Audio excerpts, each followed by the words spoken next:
The man's voice cut through the Nevada air like a blade.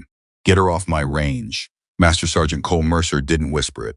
He said it loud enough for every shooter on the line to hear, loud enough for the range officers to freeze, loud enough for Ava Reynolds to stop walking and feel it land across her back like something thrown.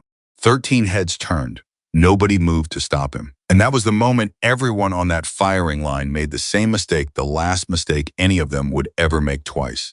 If this story hit you, drop your city in the comments. I want to see how far this has traveled. Subscribe and stay with me all the way to the end. The morning started before the sun did. Ava Reynolds was already awake at 4:45, sitting on the edge of her cot in the temporary barracks at Blackstone Proving Ground, her boots laced and her hands wrapped around a mug of coffee that had gone cold 20 minutes ago. She hadn't been sleeping anyway. She never slept well the night before something mattered, and this mattered more than anything she had attempted in 11 years of military service. She set the mug down on the floor, reached under her cot, and pulled out the worn leather notebook she had been carrying since her third deployment. The cover was soft from use, the spine cracked along the fold. Inside, the pages were filled with calculations in her own handwriting, atmospheric pressure gradients, wind speed averages at different elevations across desert terrain, temperature inversion patterns, and how they affected bullet travel at distances most trained shooters never attempted. She had been filling those pages for a decade. She turned to the section she had written specifically for this week, the section marked Nevada Proving Ground Summer Conditions, and read through it one more time. Not because she had forgotten anything, because the ritual of it steadied her. She had driven out to Blackstone 2 days early. While the other shooters were still traveling from their bases, she had stood on the range with a handheld anemometer, a barometric gauge, and a notebook, recording the wind behavior across different times of day. The desert had a personality. That was something she had come to understand over years of working in extreme environments. Every terrain had a rhythm, a pattern of behavior that revealed itself to anyone patient enough to observe it without trying to interfere. The Nevada high desert, in the brutal heat of July, was one of the most deceptive environments she had ever studied. The wind came from the northwest in the morning, but it didn't stay consistent. It dropped, surged, and rotated based on temperature differentials between the valley floor and the mountain ridgelines to the east. The heat shimmer that formed above the sand after 9 in the morning created a refractive layer that bent light and distorted range estimation in ways that could throw off a shooter's calculation by several feet at extreme distance. She had mapped all of it. She had come here to understand the battlefield before the competition ever began. Ava closed the notebook, finished the cold coffee anyway, and got dressed. The walk to the range briefing was 20 minutes in darkness, and she made it alone. By the time she arrived at the main operations building, 3 other shooters were already there, men she recognized from reputation, but had never met in person. Master Sergeant Cole Mercer was the most recognizable. He was built the way certain career soldiers get built after 2 decades in service, solid and square through the shoulders, moving with the kind of deliberate economy that came from never wasting energy. He had 3 confirmed long-range records on the books and had been featured in 2 separate military publications in the past year. He stood at the coffee station with his back to the door, talking to a ranger captain named Breckett, whom Ava had read about in a training brief from Fort Bragg. Neither of them looked up when she walked in. She poured herself fresh coffee, found a seat near the windows where she could see the eastern ridgeline beginning to lighten against the sky, and opened her notebook again. By the time the range officer, a colonel named Whitfield, trim and businesslike, called the briefing to order, all 13 participants had arrived. Ava counted them without appearing to count them. She was the only woman. That was not a surprise. She had known that coming in. What she hadn't fully anticipated was the particular quality of attention she received when Colonel Whitfield read through the participant roster and her name came up. There was a pause, not a long one, maybe 2 seconds. But she felt it in the room the way you feel a drop in barometric pressure, not dramatically, but unmistakably. Reynolds. Whitfield read, Army, assigned to the 75th Ranger Regiment as a supporting specialist attached to the long-range reconnaissance element. Mercer turned his head slightly toward Breckett. He didn't say anything. He didn't need to. The tilt of his jaw was a complete sentence. Ava kept her eyes on her notebook. Whitfield continued the briefing. The challenge was this, a single target set at a distance that Whitfield declined to specify until they were on the range. The target was designed to test not just marksmanship, but environmental reading, atmospheric calculation, and decision-making under pressure. Conditions had been selected specifically for their difficulty. Participants would fire from 11 designated stations across a firing line approximately 300 meters wide. The target was the same for all of them. Wind, heat, and atmospheric conditions would be identical. The variables were the shooters themselves, their preparation, their patience, and their ability to understand what the desert was doing. This is not a speed exercise, Whitfield said. This is not a volume exercise. You will have ammunition and you will have time. What you will not have is forgiveness. The conditions at this range today are among the most challenging long-range environments on any domestic proving ground. Several previous challenges at this distance under these conditions have resulted in 0 confirmed hits from any participant. I want to be clear about that before we begin. 0 confirmed hits. This is a hard problem. He paused, looking around the room. The question is whether anyone in this room solved it ahead of time. Ava wrote something in her notebook and underlined it twice. The walk to the firing line took them through the growing heat of early morning. By 7:15, the sun was already pressing down on the sand with a weight that felt personal. The other shooters were talking among themselves, a low murmur of competition and calibration. She caught fragments, discussions of ammunition selection, scope adjustments, preferred firing positions. She listened without engaging. At the firing line, she found her assigned station, Station 11, toward the left end of the line. She set down her case, opened it methodically, and began her pre-engagement process. Not setup, not equipment check, not what most people would call preparation. Her process was different. She set her rifle aside, which was the first thing anyone noticed. Mercer noticed it immediately. He was 3 stations to her right, and he had been watching her with the particular attention of a man who had already decided what he was looking at, but wanted confirmation. When she set the rifle aside and pulled out her notebook instead, he turned to the shooter on his left, a Navy SEAL named Garrison, broad and quiet, and said something Ava couldn't hear. Garrison glanced in her direction and then looked away. Ava didn't need to hear the words. She picked up her anemometer and began taking wind readings. The first shots of the morning came from Station 3. She heard the crack of the rifle, the pause, and then the range communication through the speakers, the clipped voice of the downrange observer reporting the result. Miss Long left. She wrote down the time in her current wind reading and continued watching the desert. The second shot came from Station 7, Miss. Short and right. She wrote that down too. By 8:36, participants had fired. 6 had missed. The shots were not wild. These were trained shooters operating at the edge of their capability. The misses were close, but close at this distance was still a complete failure. Every round that didn't find the target was a bullet that had lost the argument with the atmosphere. She kept reading and recording. Mercer fired at 8:42.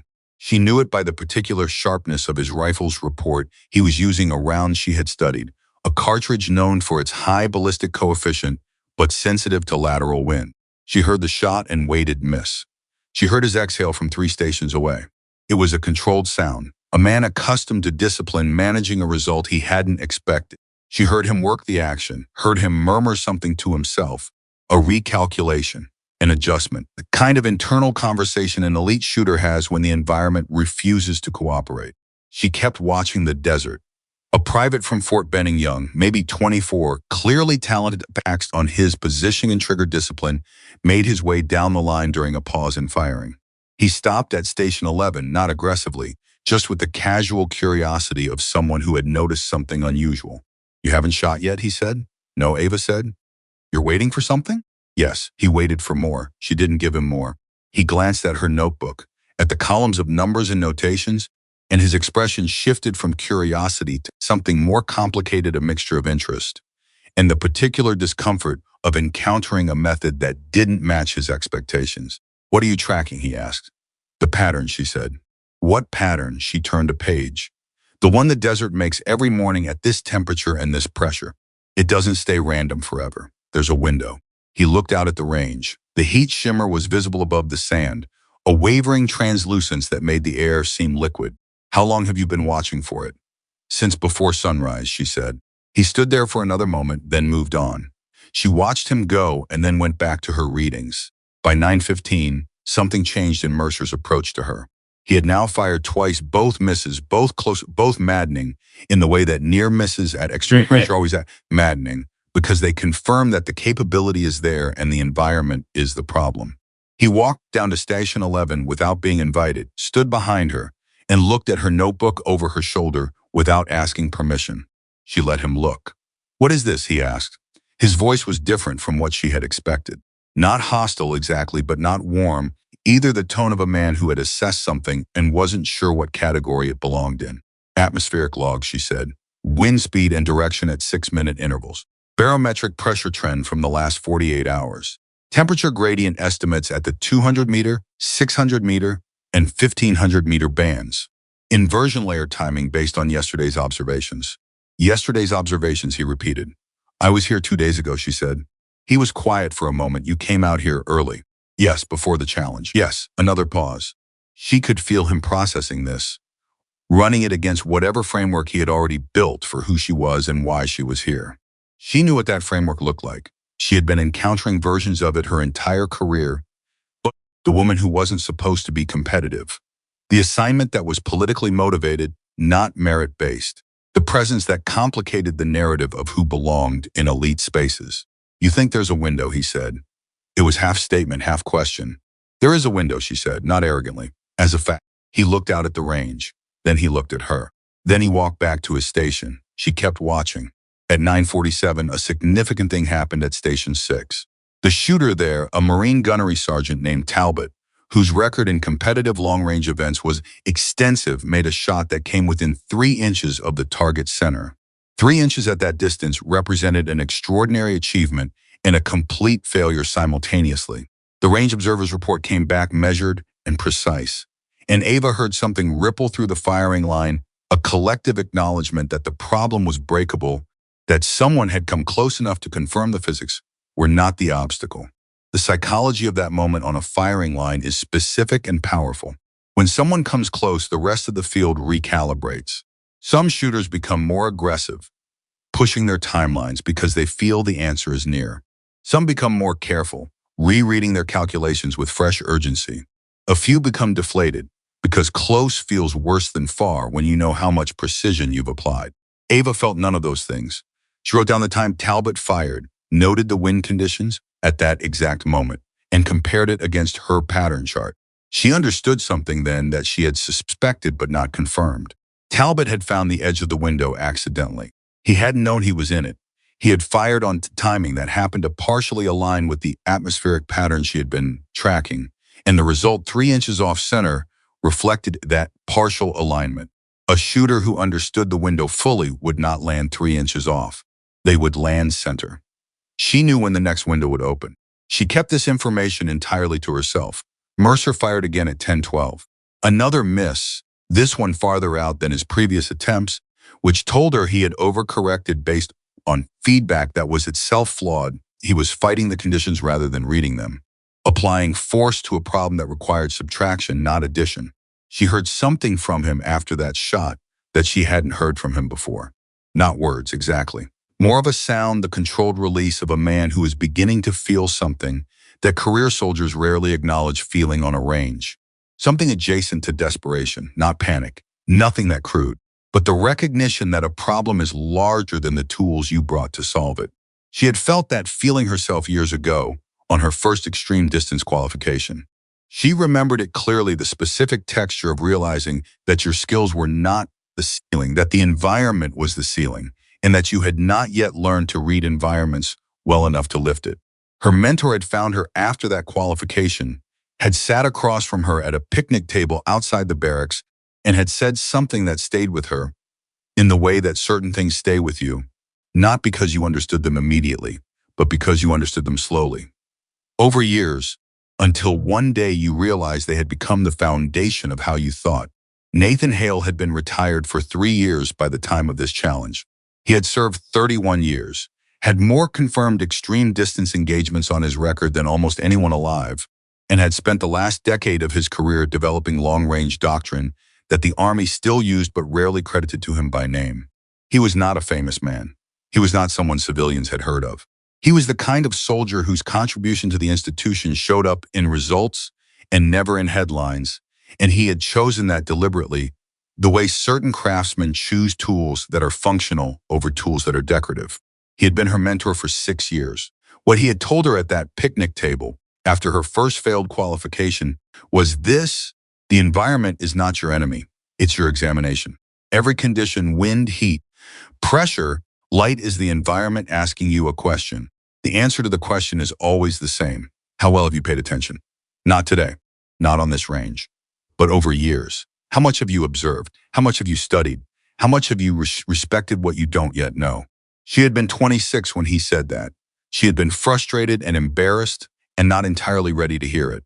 But she had written it down, and she had gone back to it over and over, and slowly it had reorganized how she approached every environment she ever worked in after that. Paying attention was not passive. It was the most active thing she knew how to do. By 10:30, the mood on the firing line had shifted in a way that was difficult to describe but impossible to miss. The competitive energy of the morning, that bright, sharp quality of elite performers entering a high-stakes environment, had been abraded by failure. These were not people who failed often. That was not self-pity or arrogance on their part. It was simply accurate. The men on this firing line had been selected because they were among the best long-range shooters in the country. They had records, they had reputations, they had invested years in developing capability at the absolute edge of human performance. And the desert was winning. Brackett, the Ranger captain from the morning briefing, made his way down the line during a lull. He was making conversation the way experienced soldiers do when they're processing a difficult situation using sociability as a form of cognitive reset. He stopped at Station 10 talking to a Special Forces warrant officer named Kessler. Ava heard their conversation in fragments. "Hit anything at all," Brackett was saying. "Talbot's the only one who's come close, and he's been off ever since." "Wind is wrong," Kessler said. "The data we've got doesn't match what's happening out there. I've recalculated 4 times. Could be the temperature gradient," Brackett offered. "In desert conditions like this, the inversion layer acts different than the models predict." "Maybe," Kessler said. He paused. Then quietly, not directed at Ava but not entirely not directed at her either, maybe asked the woman with the notebook. Brackett glanced in her direction. Ava did not look up. There was a silence. "She hasn't fired," Brackett said. "No," Kessler said. "What's she been doing watching?" Kessler said. Something in his voice had shifted. Something that had not been there when she had first walked onto the range. Brackett considered this. Then he walked to Station 11. "Reynolds," he said. "Captain," she said. He looked at the notebook. She didn't offer it, but she also didn't close it. "You haven't taken a shot," he said. "No." "The challenge has been running for 3.5 hours. "Yes, that doesn't concern you?" She looked up at him for the first time directly. She had light brown eyes and an expression that was not unfriendly, but was entirely without the apologetic quality that some people expected from her. In moments like this, the reflexive softening that women in her position were often expected to deploy to make the men around them more comfortable. "What concerns me," she said, "is firing before I understand the problem." He held her gaze for a moment. Something moved across his face, not quite respect, not yet, but the preliminary work of respect, the loosening of a fixed assumption. "And do you," he asked, "understand it?" She looked back at her notebook. "I'm getting close," she said. He stood there for another moment, then returned to his station. At 11:05, Mercer walked directly to Station 11 for the second time. He didn't stop behind her this time. He came around and stood in front of her, where she had to look at him, and he crossed his arms. "I want to understand what you're doing," he said. His voice was flat, not hostile but not deferential either. It was the voice of a man who had decided to ask a question he didn't want to need to ask. She met his eyes. "I'm reading the atmospheric cycle," she said. "Explain that." "The wind and temperature conditions out here don't stay random. They follow a pattern based on the terrain, the time of day, and the pressure differential between the valley floor and the ridgeline. That pattern creates windows, short periods when the atmospheric interference drops to a level where an extreme distance shot is viable. Not easy, but viable. Outside those windows, the conditions make a center hit essentially impossible regardless of skill level." He was quiet. "How wide are these windows?" "Narrow. Maybe 40 to 60 seconds. And you know when they'll occur?" "I know the pattern. I can predict the windows to within a reasonable margin." He stared at her for a long moment. She could see him working through it, the part of him that was competitive and proud and had invested 20 years in being the best person in any room that involved a rifle, running directly into the part of him that was a professional, that understood craft, that could recognize when someone had done something he had not done, and the recognition was accurate whether he liked it or not. How often do they occur, he asked. Twice more today, she said. Maybe 3 times if the temperature drops faster than I expect this afternoon. When is the next one? She looked at her notebook. Then she looked at him. About 45 minutes, she said. He held her gaze. Then he nodded once, not warmly, not as an apology for the morning's dismissal, but as an acknowledgement. And then he walked back to his station. She went back to her readings. At 11:17, something happened that she had not anticipated, and that changed the texture of the challenge in a way that mattered. Colonel Whitfield came to the line and called a brief halt to firing. He walked to Station 11, which was unusual. Range officers rarely made individual visits during a challenge, unless there was a problem, and he stood there looking at her notebook for a moment without speaking. Reynolds, he said, Colonel, you've been observing rather than engaging. Yes, sir. The other participants have all fired multiple rounds. You fired 0.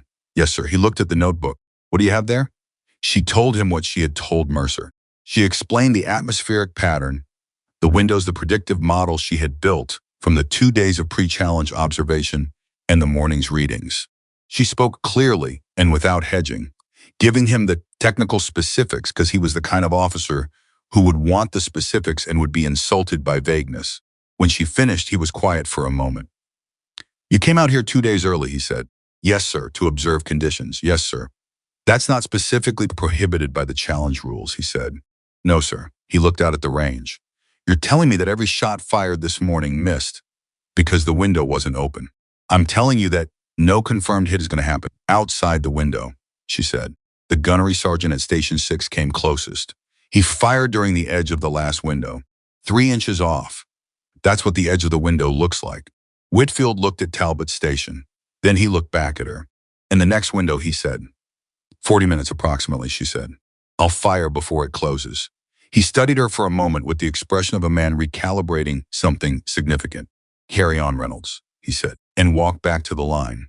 The next 40 minutes were the strangest of the morning. Word moved down the line not as an announcement, not as anything official, but the way information moves among people in close proximity who are all paying attention to the same thing. She could feel it without seeing it. The quality of attention on the range shifted. The ambient noise changed. The peripheral awareness that every shooter maintains at all times, the full field situational reading that is second nature after years of training, registered that Station 11 had become the focal point. She did not acknowledge it. She kept reading her instruments. She kept writing in her notebook. She watched the desert with the quality of attention that Nathan Hale had taught her, not the attention of hunting or competition, but the attention of listening. The way you listen to something that has a pattern you haven't fully decoded yet, knowing that decoding is possible, knowing patience is the tool. At 11:51, she saw the first indicators. The wind dropped. Not to 0, it rarely dropped to 0, but to a level that was perceptibly different from the ambient conditions of the morning. The heat shimmer above the sand changed character slightly, the refraction pattern shifting in a way that she had seen once before, 2 days ago at a similar time. The barometric reading on her gauge showed a 1-point stabilization. She put the notebook down. She picked up the rifle. The line went quiet. She had noticed it earlier, the way certain sounds stopped when she moved, as if the range itself was holding its breath. Now she heard it fully. No conversations, no equipment sounds, no movement from the other stations. Just the low pressure of desert wind and the distant creak of metal in the heat. She settled into her position. She had set up her firing arrangement during the brief halt, not rushed, not performed for an audience, but thorough. Her position was clean. Her scope was dialed to the calculations she had been refining all morning, adjusted for the specific atmospheric conditions of the window. She breathed, not the controlled, counted breath of someone who has been told to breathe correctly. The breath of someone who had been doing this long enough that the correct breath happened naturally without management. She found the target. At this distance, through the scope, the target was small. Not impossibly small, not abstract, but small enough that the margin for error was the kind of margin that keeps people awake at night if they let it. She did not let it. She had done the work. She had done 2 days of work before anyone else arrived, and 4 hours of work while everyone else was firing. The calculation was as good as it was going to get.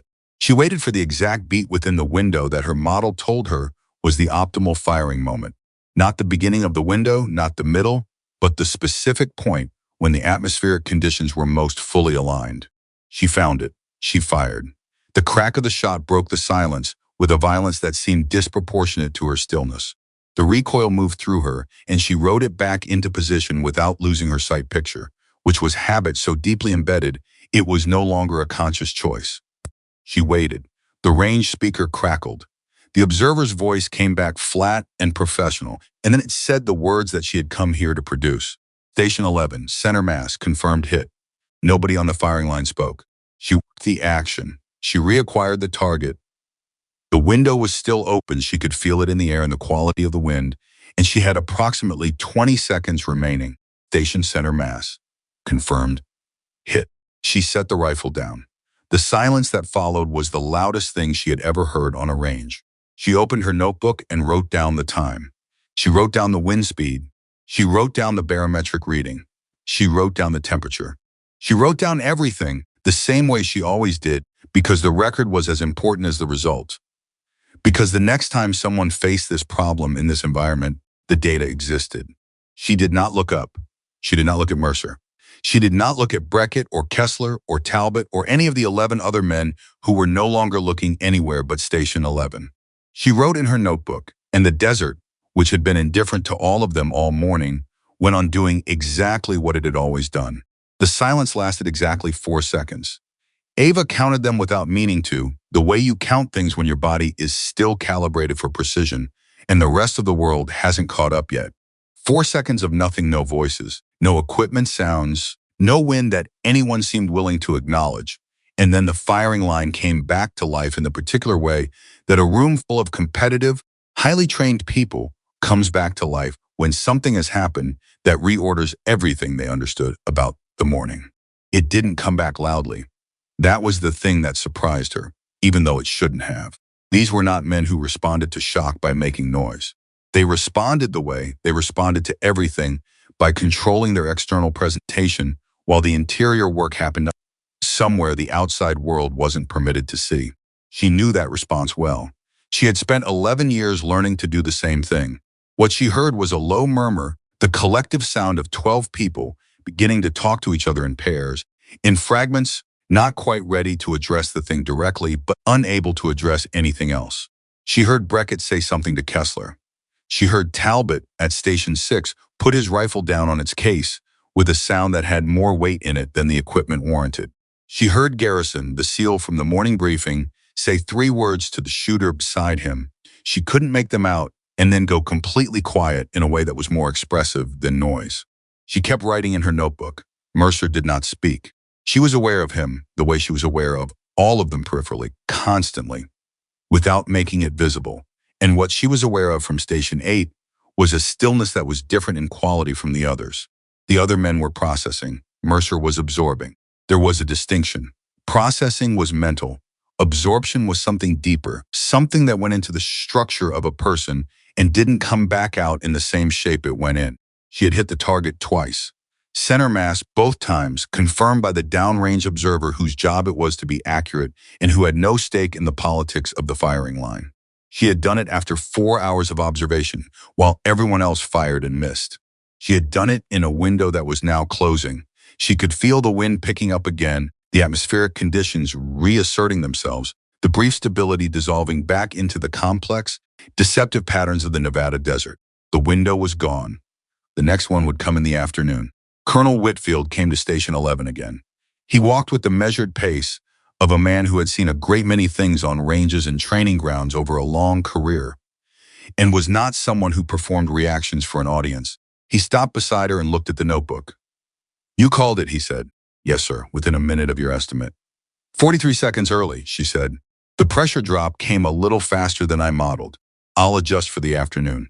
He looked at her for a moment, not the way he had looked at her during the morning halt, with the careful, neutral assessment of an officer evaluating a participant he wasn't sure about.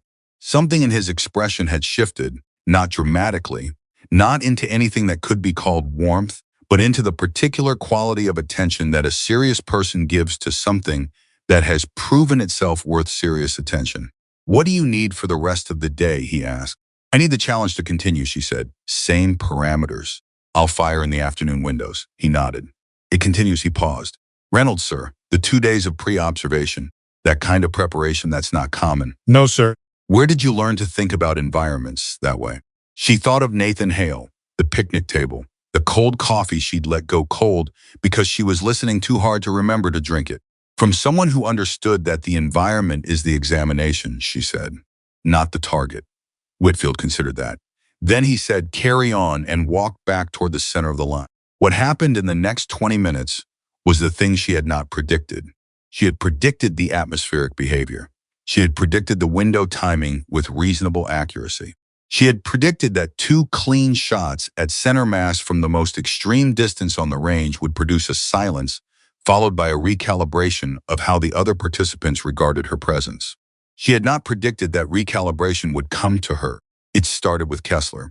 The Special Forces warrant officer walked to Station 11 without preamble, stood at a respectful distance, not crowding her, not performing the casual encroachment of someone asserting territorial claim, and said, "Can I see the pattern chart?" She looked at him. He had a direct face, the kind of face that had learned economy of expression, because expression in his line of work was a liability. But there was something behind the economy right now, something genuine. "Yes," she said, and turned the notebook toward him. He studied it for nearly a full minute without speaking. She watched his eyes move across the columns, watched the small movements of his jaw that meant he was running numbers, cross-referencing what he saw in her data against what he had experienced from his own station this morning. "The inversion layer," he said finally. "You're tracking the inversion layer timing." "Yes, nobody briefed us on inversion layer behavior for this range." "No," she said. "They gave us the standard atmospheric data package. The inversion timing isn't in the standard package. You have to observe for it." "For how long?" "2 days gave me enough," she said. "1 day would have given me a rougher model. The pattern is consistent enough that you can catch the shape of it in a day, but the timing variance narrows with more observation." He looked at the chart again. "The afternoon windows. You've got 2 marked preliminary estimates," she said. "I'll refine them as the temperature changes." He handed the notebook back to her. "Thank you," he said, flat, genuine, without the performance of gratitude. He walked back to his station, sat down, and she watched him pull out his own notes and begin working. It was the first time all day someone had thanked her for anything. Beckett came next. He was less comfortable about it than Kessler. She could tell by the way he approached, the particular angle of his shoulders that said he was working against some internal resistance, even as he moved forward. He stopped at Station 11 and crossed his arms, which was not a hostile gesture so much as a habitual one, the posture of a man who used his own body as a kind of physical footnote to his uncertainty. "I owe you something," he said. She waited this morning. "When you walked in, I assumed recalibrated, started again. I made a judgment based on anything accurate." "I know," she said. "I'm not trying to make it right. I just want to say it out loud." She looked at him directly. Why? The question seemed to catch him slightly off balance. "Because it's what you do," he said. "When you're wrong, you say it." "Okay," she said. "You said it." He held her gaze for a moment, and then something almost like a smile moved across his face, not humor exactly, but the closest thing to it that a career ranger captain was likely to produce on a firing line in the Nevada desert at 11 in the morning. He walked back to his station. She was aware that these individual conversations were visible to everyone on the line.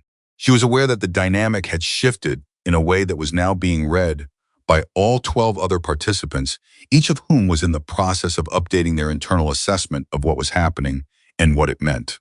She didn't perform awareness of this. She simply remained at her station, continued her readings, continued writing in her notebook, and let the morning exist on its own terms. The next crisis came from a direction she hadn't anticipated. At 12:22, during a break in firing that Whitfield had called for equipment maintenance, a shooter she hadn't spoken to yet came to Station 11. His name was Denton. She'd seen it on the roster. Staff Sergeant Airborne, based out of Fort Liberty.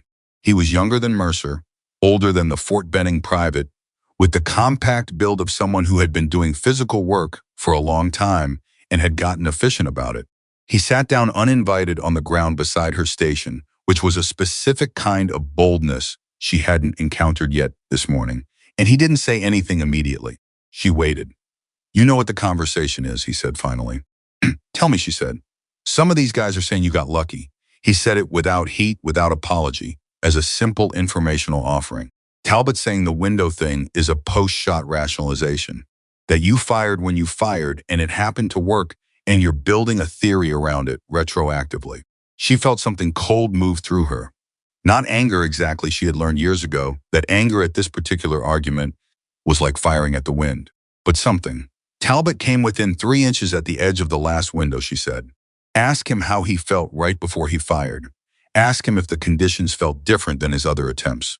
Denton looked at her. You want me to actually ask him that? Yes. He was quiet for a moment. You think he felt the window without knowing it was a window? I think he fired when something in his trained instinct told him the conditions had changed, she said.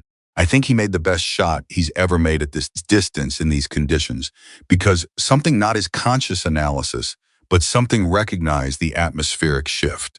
He just didn't know what he was feeling. Denton turned this over. She watched him do it, the visible process of a thoughtful person encountering an idea that reorganized something. He's not going to want to hear that, Denton said. Probably not, she agreed, because it means he was close. And if he understood what you know, he might have been where you are. Yes, another pause. Then that bother you? Telling him that? She looked at Denton. He was asking something real, not performing a question. No, she said, because it's not a weapon, it's just accurate. He sat with that for a moment. Then he stood up, brushed sand off his pants, and said, I'm going to go ask him. She watched him walk to Station 6.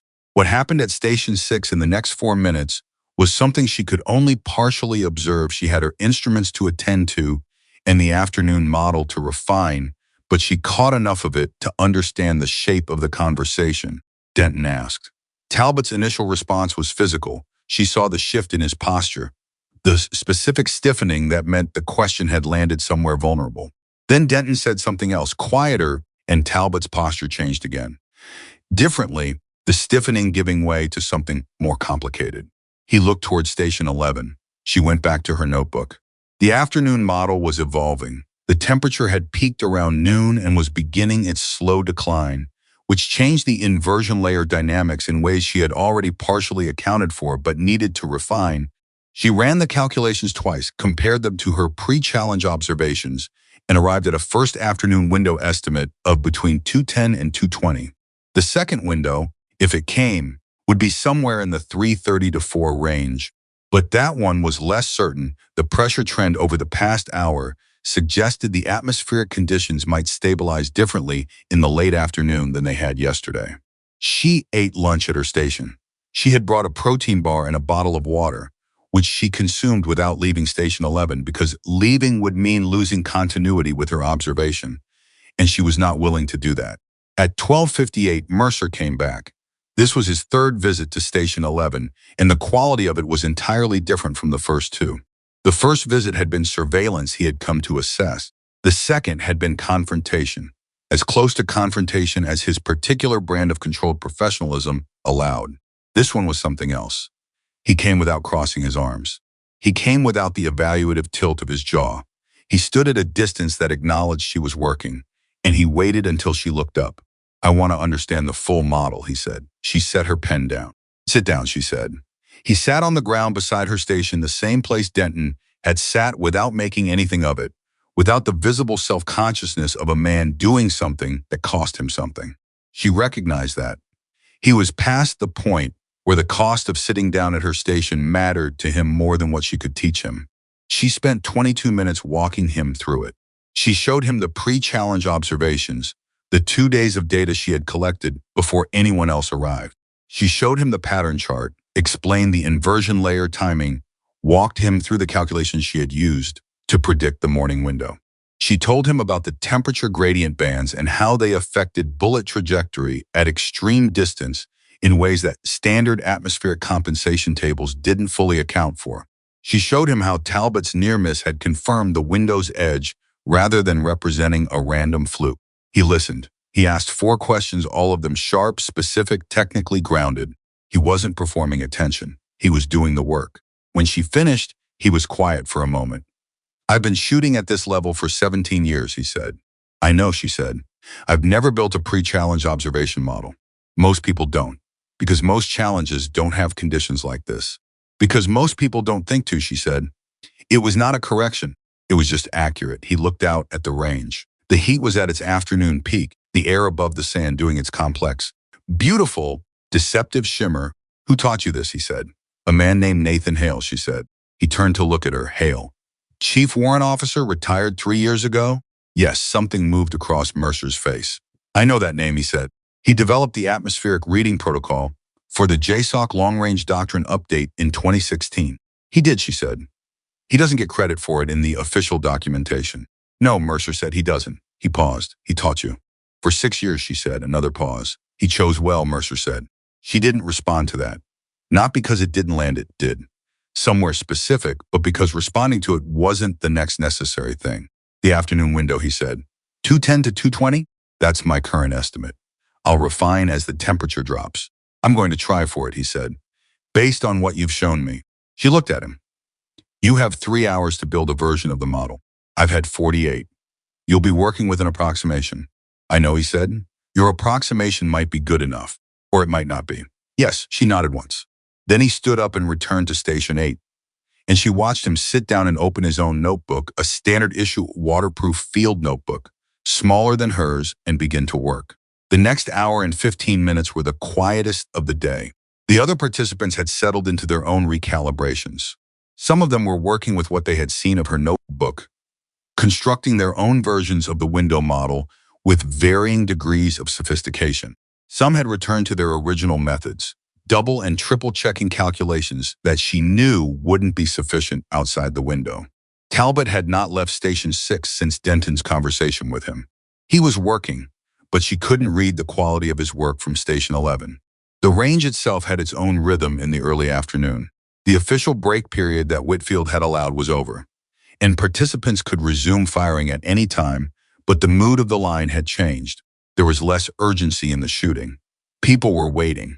Not all of them knew what they were waiting for. Some of them only knew that the woman at Station 11 had done something specific at a specific time, and that timing mattered in ways they hadn't accounted for. At 1:47, the Fort Benning private came back. His name, she had eventually learned from the roster, was Walsh. He was 23, not 24 as she'd guessed. He sat down beside her station with the particular ease of youth, the kind of ease that comes not from confidence, but from not yet fully understanding what was at stake, which sometimes looked like the same thing. Can I ask you something, he said. Yes, she said. When did you know that this would work? That the model was right? She thought about it. The second day of observation, she said, when the pattern repeated with less than 4 minutes of variance from the first day. And before that, the first day? I thought it was probably right, she said. I thought the theory was sound, but I didn't know until I had the confirmation. He was quiet for a moment. That's a long time to work on something you're not sure about. Yes, she said. Does that feel bad? Working that long on something that might not pay off? She set her pen down and looked at the desert. The heat shimmer was there, relentless, beautiful, in a way that had nothing to do with beauty being pleasant. What feels bad, she said, is knowing you could have done the work and not having done it. The uncertainty during the work is just the work. Walsh thought about this for longer than she expected. My first sergeant told me women don't have the patience for long-range work, he said. She looked at him. He met her eyes without flinching. He's going to be wrong about a lot of things in his career, she said. Walsh almost smiled. Then he stood up and went back to his station. At 2:07, 3 minutes ahead of her estimate, the indicators arrived. She felt it before her instruments confirmed it, the change in the desert's character, the particular quality of a slight atmospheric stabilization that she had now observed 4 times and could recognize the way you eventually learn to recognize the feeling of weather changing before it has changed. The anemometer dropped. The pressure stabilized. The heat shimmer above the sand shifted register. She picked up her rifle. The line registered it immediately. She heard the conversation stop. She heard 3 or 4 people move, small sounds, repositioning sounds, the sounds of people who had been watching without looking like they were watching and were now committing to watching openly. She settled into position. The target was the same. The distance was the same. The principles were the same. What was different was that she had now fired in this environment once, had the confirmation data from those 2 shots, and had refined her model in the 3 hours since. Her calculation was better than this morning. Not dramatically, the fundamentals had been right, but better in the specific ways that matter when you're operating at the absolute edge of what's achievable. She breathed. She found the optimal beat in the window. She fired. Center mass. Confirmed hit. She worked the action. She was still in the window, 7-8 seconds remaining. Station center mass. Confirmed. Hit. She set the rifle down. 2 more. That was 4 confirmed center hits on a target that had defeated 13 elite shooters all morning. She opened her notebook and wrote the time. 2:08. The window had been right on the edge of her estimate. The model was adjusting accurately as the afternoon conditions developed. Then from Station 8, she heard something she had not heard all day. The crack of Mercer's rifle. She did not look up from her notebook. The range speaker crackled. A pause slightly longer than usual. Station 8 near center. Confirmed hit near center. Not center mass. Not the precise confirmation that the observer used for a dead-on strike. But a hit. A confirmed impact on a target that had gone unhit by anyone else all morning. She heard the sound it produced on the firing line, a collective, involuntary exhale, 12 people releasing breath they hadn't known they were holding. She kept writing. She heard Mercer reload. She heard him wait. She heard the change in his breathing that she could perceive from 3 stations away because she had been listening to the sounds of this firing line for 7 hours, and she knew its vocabulary now. He fired a second time. The pause. Station 8. Near center. Confirmed hit. She looked up then. Not at Mercer, at the range, at the open air above the sand, at the sky where the sun was beginning its long angle toward the western ridgeline. She looked at the distance that the bullets had traveled to find their marks. She thought about the model in her notebook and the 6 years it had taken to build the knowledge that produced the model, and the man who had sat across a picnic table from her 11 years ago and told her that the environment was an examination. At Station 8, Mercer set his rifle down. He did not look at her immediately. He sat with what had just happened for a moment, which was the right thing to do. Then he turned toward Station 11, and she met his eyes across 3 empty stations. He held her gaze for exactly 2 seconds. Then he nodded. Not the nod of the morning. Not the controlled acknowledgement of a professional processing an uncomfortable revision to his assumptions. Something else. Something that had more weight in it. Something that had come from a deeper place. She returned the nod, and then she looked back at her notebook because the late afternoon window was coming and there was still work to do. At 2:31, Talbot fired from Station 6. She heard the shot and waited for the observer's report with the particular quality of attention she gave to everything on this range today total, without performance, without hoping for a specific outcome, just clean listening.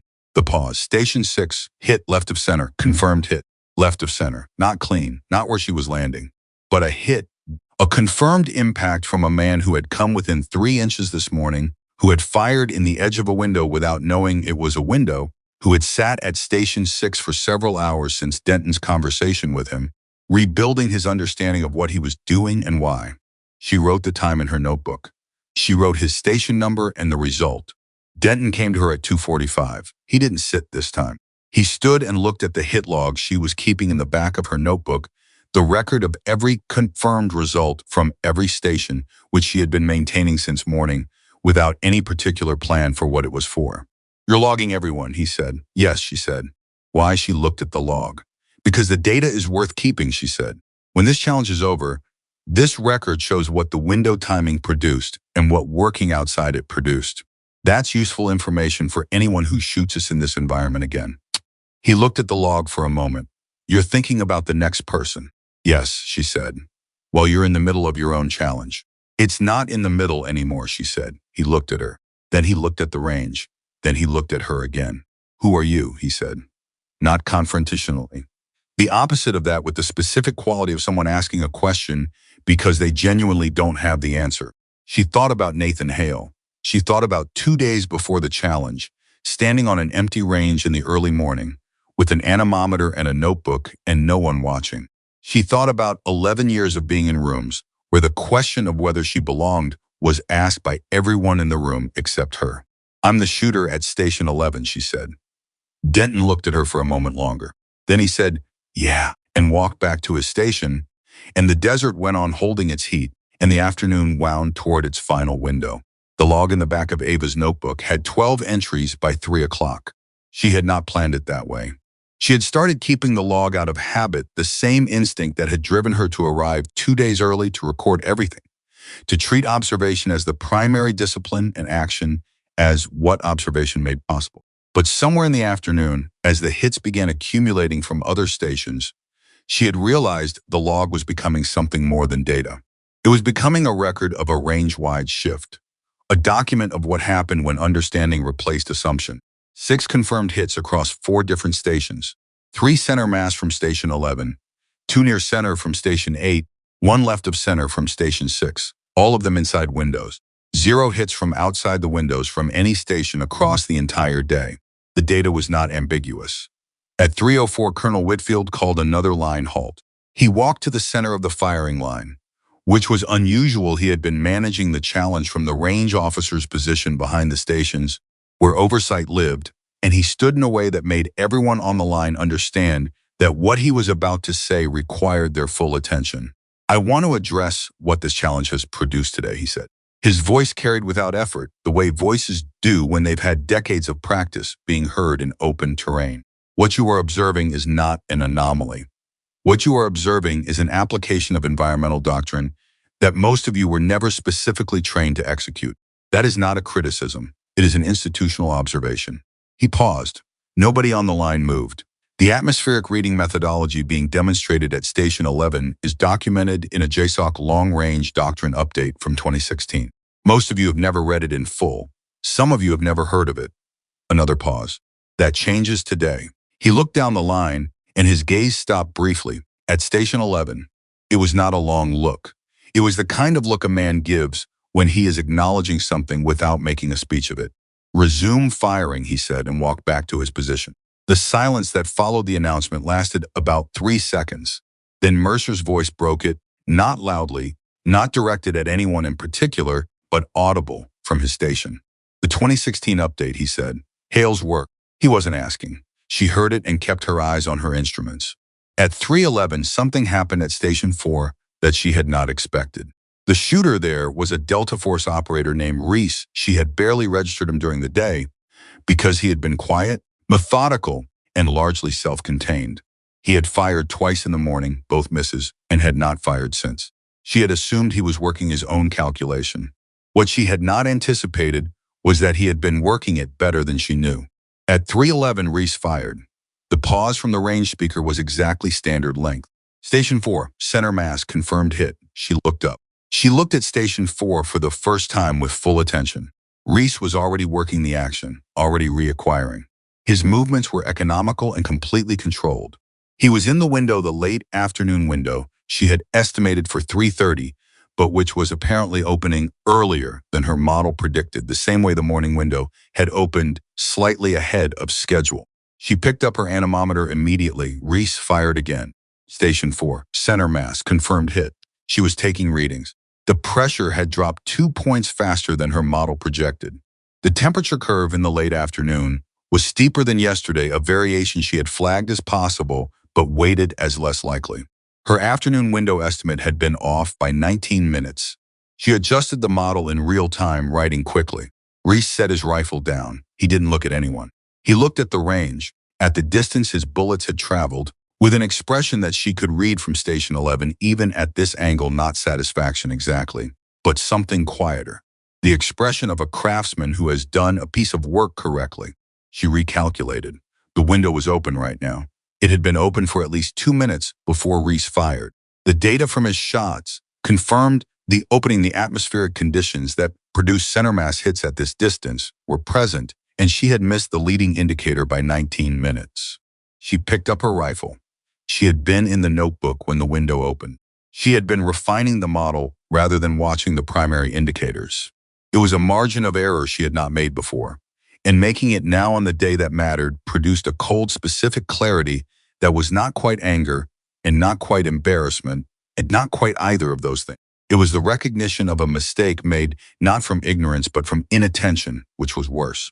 She settled into position. "Station 11.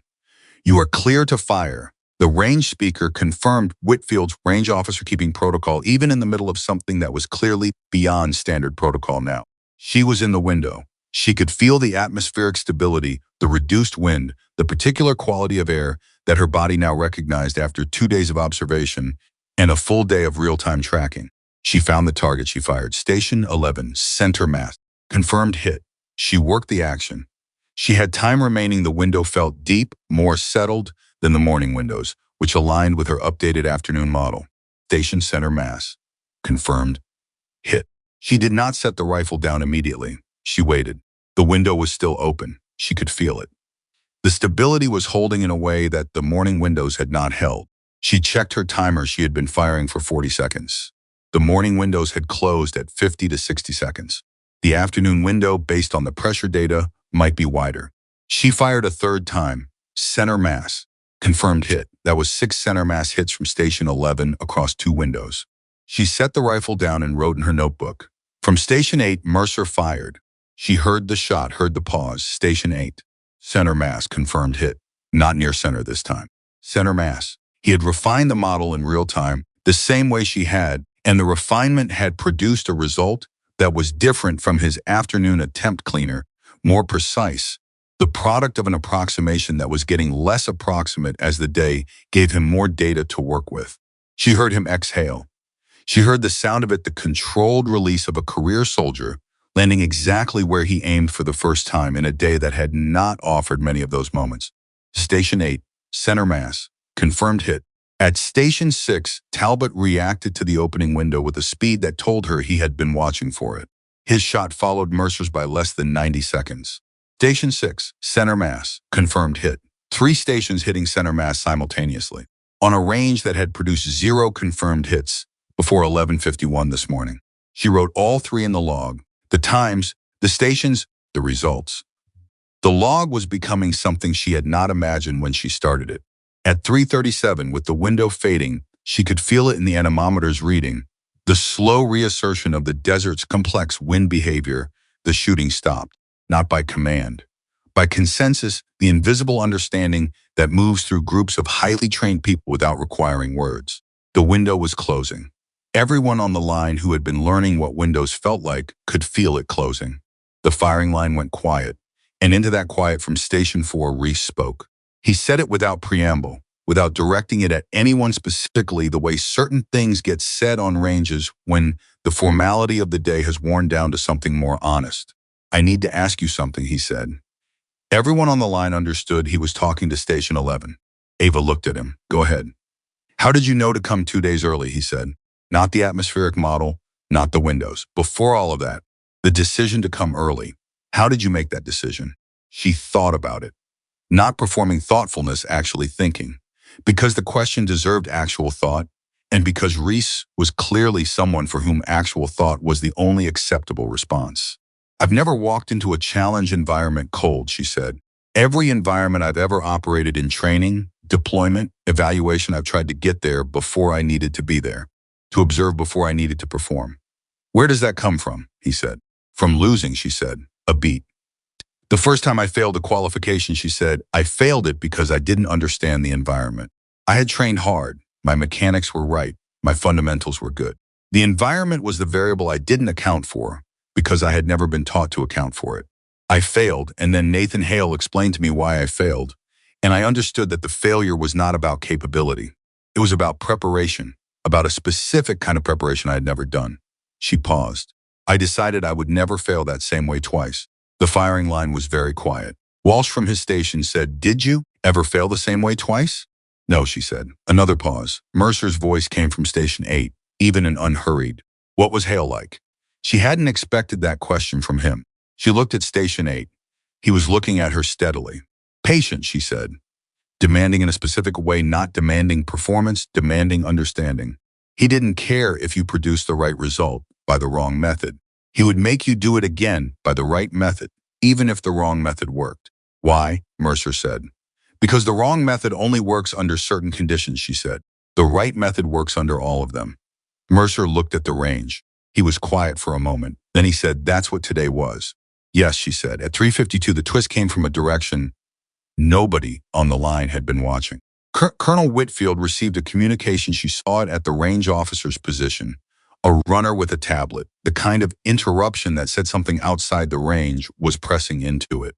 Whitfield read whatever was on the tablet.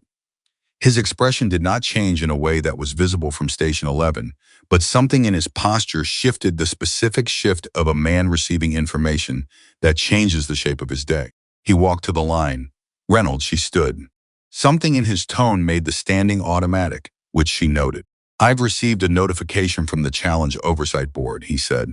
He said this to her, but loud enough that the line could hear it, which she understood was a deliberate choice.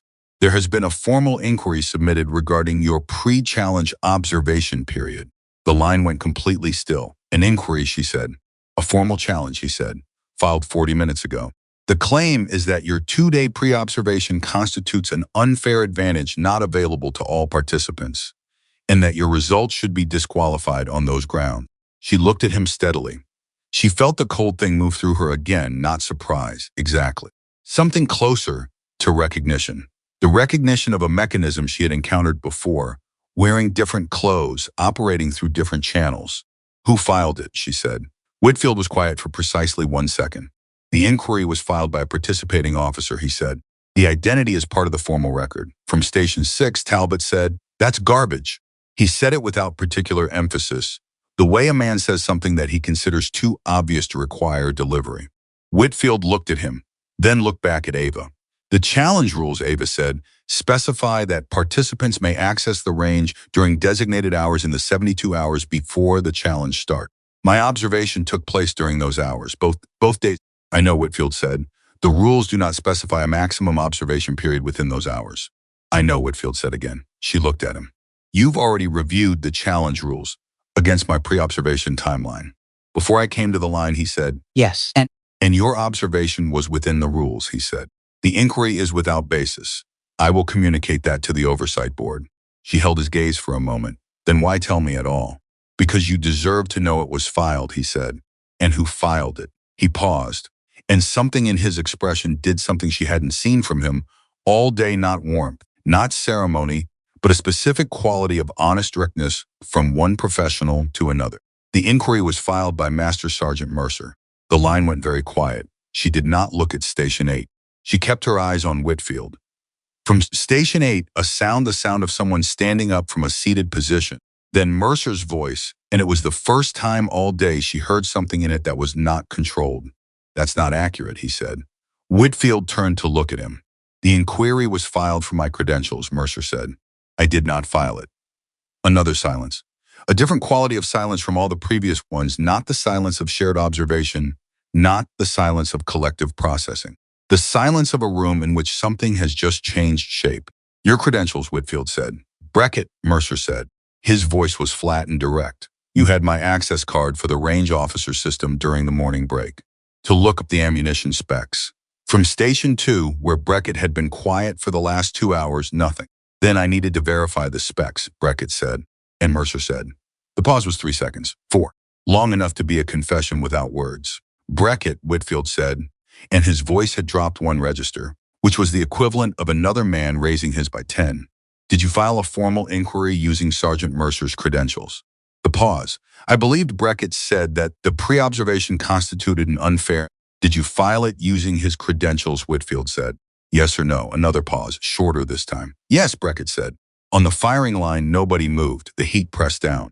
The desert wind, which had been gentle since the close of the last window, made no comment.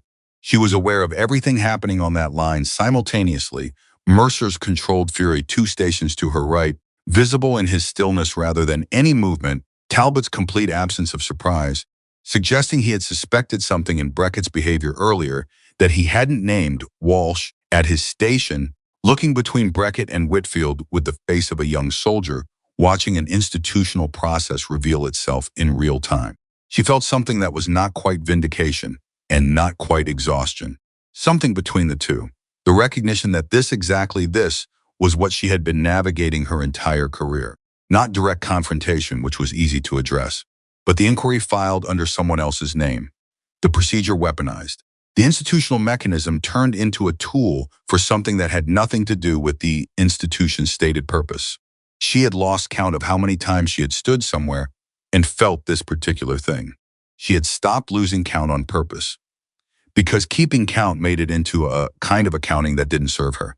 Whitfield looked at Beckett for a moment that was long enough to communicate clearly what he thought of the last 4 minutes. Report to the range officer station, Whitfield said.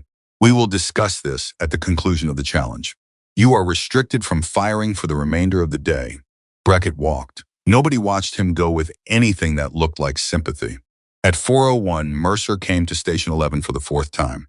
He stood with both hands at his sides, which was not his habitual posture usually.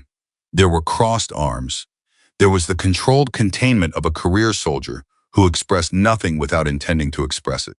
Now his hands were just at his sides, and she understood that this was the most open posture she had seen from him all day, that the absence of the crossed arms was itself a statement. I want you to know, he said, that inquiry was not mine. Whitfield said so, she said. I want you to hear it from me. She looked at him. His jaw was set, and his eyes were direct, and he was doing the thing that Beckett had tried to do this morning, saying something out loud that cost something. But he was doing it with more weight, because more was at stake. The morning's words from Beckett had been about his own discomfort. Mercer's words right now were about something else. I know, she said. Beckett and I go back 14 years, he said. What he did today using my access, filing that under my name. He stopped. He looked at the range. I want you to understand that I spent this morning underestimating you. That was mine. That was my failure. And I've spent all afternoon trying to correct it. What Beckett did is different. That was an attempt to remove you. Those are not the same thing. No, she said, they're not. I'm sorry for the morning, he said. It was not qualified. It was not framed as partial or conditional. He said it the way technical professionals say things when they have assessed a situation and determined that precision is owed. She held his gaze for a moment. The morning made you pay attention, she said. I'll keep the apology. But the morning did what it did. Something shifted in his face. Not relief exactly, something quieter and more permanent. Who was Beckett protecting? Denton said from Station 5. He had been quiet for so long she had almost forgotten he was there. She looked at him. No one, she said. That's the thing about this kind of move. It doesn't protect anything. It just tries to unmake something that's already done. The shots are in the log. The window model exists. The data doesn't change because someone files an inquiry. He was scared, Walsh said. And then as if surprised by his own directness, right? That's what that was. She looked at Walsh. 23 years old, figuring out faster than most people, twice his age what certain things were made of. Yes, she said, that's what that was. At 4:29, Whitfield called the final window period. The temperature had dropped enough that the late afternoon pressure dynamics were producing a third window, the one she had rated as uncertain in her model. She had flagged it as possible, given a 40% probability, and the afternoon's steeper than expected temperature curve had pushed it into reality. She was ready for it. Her model had been updated continuously through the afternoon. Each new data point refining the prediction, each confirmed window result, testing the theory against reality, and finding the theory sound. The third window was the hardest to predict precisely because it depended on the interaction between the cooling temperature and the wind direction shift that typically happened in the late afternoon as the pressure differential between the valley and the ridgeline began to equalize. She tracked the indicators from 4:15, watching the anemometer, watching the pressure gauge, watching the desert with the same quality of attention she had brought to it this morning, except that now she was not working from pre-challenge observation alone. She was working from a full day of real-time data, a day in which her predictions had been tested against reality multiple times and had held. The model was better now than it had been this morning. It would be better tomorrow than it was today. This was how understanding worked. You never arrived. You kept getting closer. The indicators arrived at 4:37. She picked up her rifle. From Station 8, on up his. From Station 6, Talbot picked up his.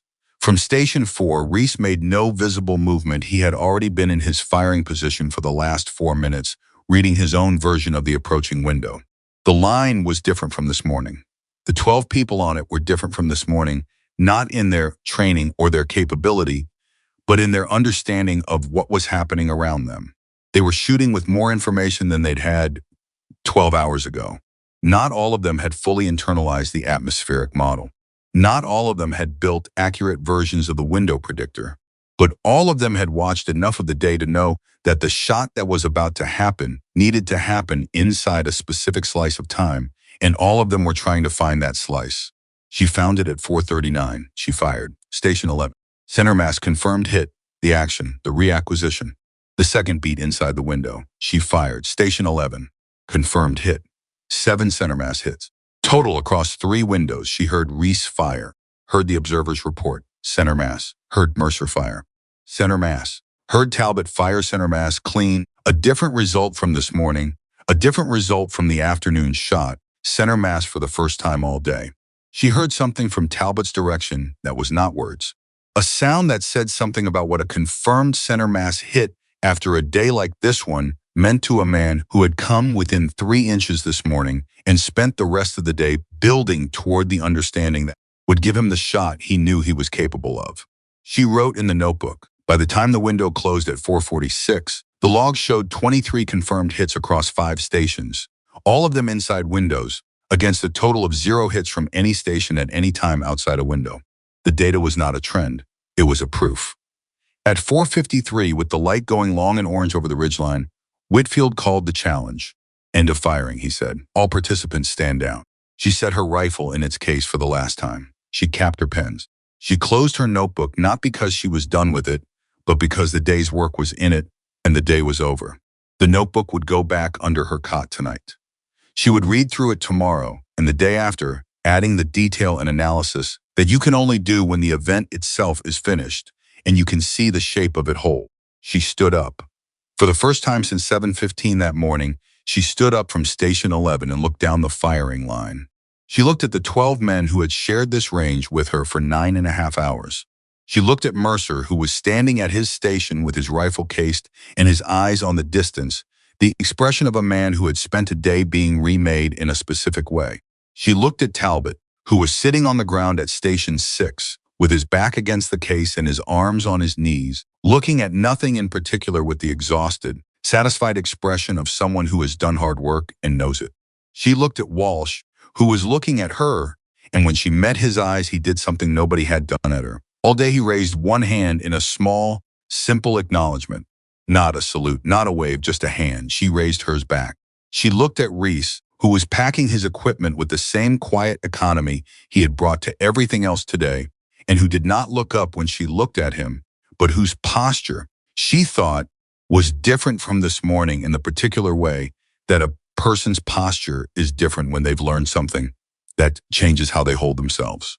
She looked, finally, at Station 2, where Breckett had been until Whitfield sent him away. The station was empty. The equipment was there, packed and silent. The shooter was not. She looked at it for 1 full second. Then she picked up her case and her notebook, and she walked off the line. The desert held its heat behind her, indifferent and absolute, the same way it had held its heat all day, not caring what had happened on its surface, not keeping score, not taking sides, just being what it was, waiting, the way it always waited, for whoever came next and whether they had done the work to understand it. She had, and the log in the back of her notebook proved it 23 times over. She was back in the barracks by 5:20. The walk from the range had taken her past the range officer station, where she could see through the window that Whitfield was seated across a table from Breckett, and that the conversation happening in that room was not the kind that ended quickly or comfortably. She had not slowed down. She had not looked longer than a single passing glance. Whatever was happening in that room was institutional business, and institutional business had its own timeline that had nothing to do with her. She set her case on the floor beside her cot. She set her notebook on the small wooden surface beside the cot that served as a desk. She sat down and looked at the ceiling for approximately 45 seconds, which was the amount of time she allowed herself to simply exist without doing anything, not processing, not reviewing, not planning the next step, just sitting. Then she opened the notebook to the log. 23 confirmed hits, 7 of them hers, 5 stations involved, 0 hits outside the windows across the entire day from any participant. She read through the log entries in order, not because she didn't remember them, but because reading them in sequence gave her a different view of the day than she had from inside it. From inside a long day, events feel sequential and slightly disconnected, each moment consuming your full attention before the next one arrives. From outside it, from the distance that even a few minutes of separation provides, you could see the shape, the arc, the way the morning's humiliations had produced the afternoon's understanding, and the afternoon's understanding had produced the evening's record. She turned to a fresh page and began writing the analysis. She did this after every significant challenge or deployment, a post-event analysis in the same notebook, same handwriting, structured not as a report, but as a letter to herself. What she had understood before, what had proven correct, what had been wrong, what she would change, what she would keep. It was a practice Nathan Hale had given her in the same way he had given her everything else, not as an assignment but as a demonstration. He had shown her one of his own notebooks once, the post-event analysis from a deployment in which everything that could go wrong had gone wrong, and he had walked her through it, and she had understood from reading his words that the discipline of honest self-assessment was the thing that separated people who got better from people who stayed the same. She was 3 paragraphs into the analysis when a knock came at the barracks door. It was Kessler. He stood in the doorway in civilian clothes, the specific slightly awkward quality of a career soldier in civilian clothes, like a person wearing something that fits fine but doesn't feel like theirs, and he held a paper cup of coffee in each hand. "I figured you probably hadn't eaten since that protein bar," he said. She looked at him. "There's no food in those cups." "No," he said, "but the mess is closed and this was what I could get." He held one out. "Can I come in?" She gestured at the only chair in the room, which sat beside the desk, and he sat in it while she turned on the cot to face him. He handed her the coffee. She drank it. It was bad in the specific institutional way that range coffee was bad, too dark, too long on the burner, carrying the metallic flavor of water that had been sitting in pipes since approximately the Eisenhower administration, and it was exactly what she wanted. "The Oversight Board reviewed the inquiry," he said. Whitfield moved fast. The filing was officially dismissed at 1740. Voided on the grounds of procedural misconduct, the unauthorized use of another participant's credentials nullified the inquiry regardless of its substantive merits. She nodded. She had expected this. The institutional machinery, when it was working correctly, produced predictable results. The inquiry had been filed improperly, and the improper filing had voided it. That was how it was supposed to work. "Beckett is being written up," Kessler said. "Formal documentation of the credentials misuse. It goes in his record." "It should." "Yes," he said. He drank his coffee. He was quiet for a moment in the way of a man who had more to say and was deciding how to say it. "Can I ask you something directly?" "You have been all day," she said. He almost smiled. "Today was not the first time this has happened to you. The inquiry thing, some version of the mechanism. It was not a question. How many times?" She thought about it. Not performing uncertainty, genuinely counting. "Formally?" "Twice. Informally meaning the conversation that happens before the formal mechanism gets used. The pressure applied through channels that don't leave a paper trail more than I've counted. And you're still here." "Yes," she said. "How?" She thought about Nathan Hale's notebook. She thought about the picnic table. She thought about 11 years of waking up in places where the question of her presence was being asked by everyone except her. "Because the alternative to still being here is not being here," she said, "and the work isn't finished." He looked at her for a moment. "What work?" "The work I came to do," she said. "Building the model, running the challenge, making the shots, writing the log. Today, all of it goes into the doctrine. It goes into the training record. The next time someone designs a long-range challenge, whoever designs it knows that atmospheric reading is not peripheral. It's central. That knowledge now exists in a formal record with Whitfield's name on it and the challenge results attached to it. Nobody can unfile that." He was quiet for a moment. "You were thinking about the doctrine while you were shooting." "I was thinking about the shooting while I was shooting," she said. "I thought about the doctrine afterward." He nodded slowly. "Hale trained you to think that way." "Hale showed me what it looked like to think that way," she said. "I did the training." He stood up. He took the empty cup from her without being asked, the small domestic competence of someone who had spent a lot of time in barracks and had learned the social grammar of shared institutional spaces. At the door, he stopped. "For what it's worth," he said. "What you did today, the 2 days before, the observation, the model, all of it. In 22 years, I have never seen anyone prepare for a challenge the way you prepared for this one." He paused. "It should have been obvious to everyone on that line from the first hour." "It wasn't. That's on us." She looked at him. "It became obvious," she said. "That's what matters." He held her gaze for a moment. Then he left. She went back to the notebook. At 6:48, a second knock at the door. She said, "Come in," and Mercer entered. He was still in his range clothes, which meant he had come directly here from somewhere that was not his own barracks, and he stood just inside the door in a way that did not impose taking up the minimum necessary space, which was a quality she had not expected from him this morning, but which she recognized now as more characteristically him than the aggressive positioning of the early day. "I heard you talking to Kessler," he said. "I wasn't listening at the door. The walls here are thin." "I know," she said. "I could hear the briefing from this room this morning." He nodded. He stood for a moment without speaking. She did not rush him. She had found, over the years, that the men who came to her at the end of difficult days, and it was always at the end, never at the beginning, never before the day had made the trip necessary, usually needed a specific kind of space. Not invitation, not prompting, just the absence of impediment. I want to understand the full model, he said. Not the summary I got this afternoon, the full version. From the pre-challenge observation through the final window. I want to understand how you built it and how I could build it for a different environment. She looked at him. That's several hours of explanation. I know, he said. She looked at the desk. She looked at the notebook. She thought about the analysis she was in the middle of, and she thought about the fact that the most productive thing she could do tonight for the doctrine, for the work she had said she was here to do, was sitting in the chair where Kessler had been sitting 2 minutes ago. She moved the notebook to the cot. She pulled the chair around to face the desk. Sit down, she said. He sat. For the next 2 hours and 20 minutes, she walked him through every layer of the methodology. She started with the theoretical foundation, the atmospheric physics that produced the inversion layer, the temperature-pressure relationship in high desert terrain, the way wind behaved differently above and below the inversion boundary, and why that behavior affected bullet flight in ways that ballistic calculation tables didn't capture. She walked him through the observation protocol she had developed. Over 6 years of work, in different environments, what she recorded, how frequently, what indicators she prioritized, how she built a predictive model from raw field data rather than from published atmospheric tables. She showed him the specific calculations she had run for Blackstone, the model she had built in the 2 days before the challenge, the refinements she had made in real time throughout the day. He asked questions throughout. Good questions, technically precise, conceptually sharp, the questions of someone who was not learning the material for the first time, but discovering that material they thought they understood was more complex than they had previously appreciated. At 8:30, she showed him the post-event analysis she had been writing when he knocked, and he read it without speaking for 4 minutes.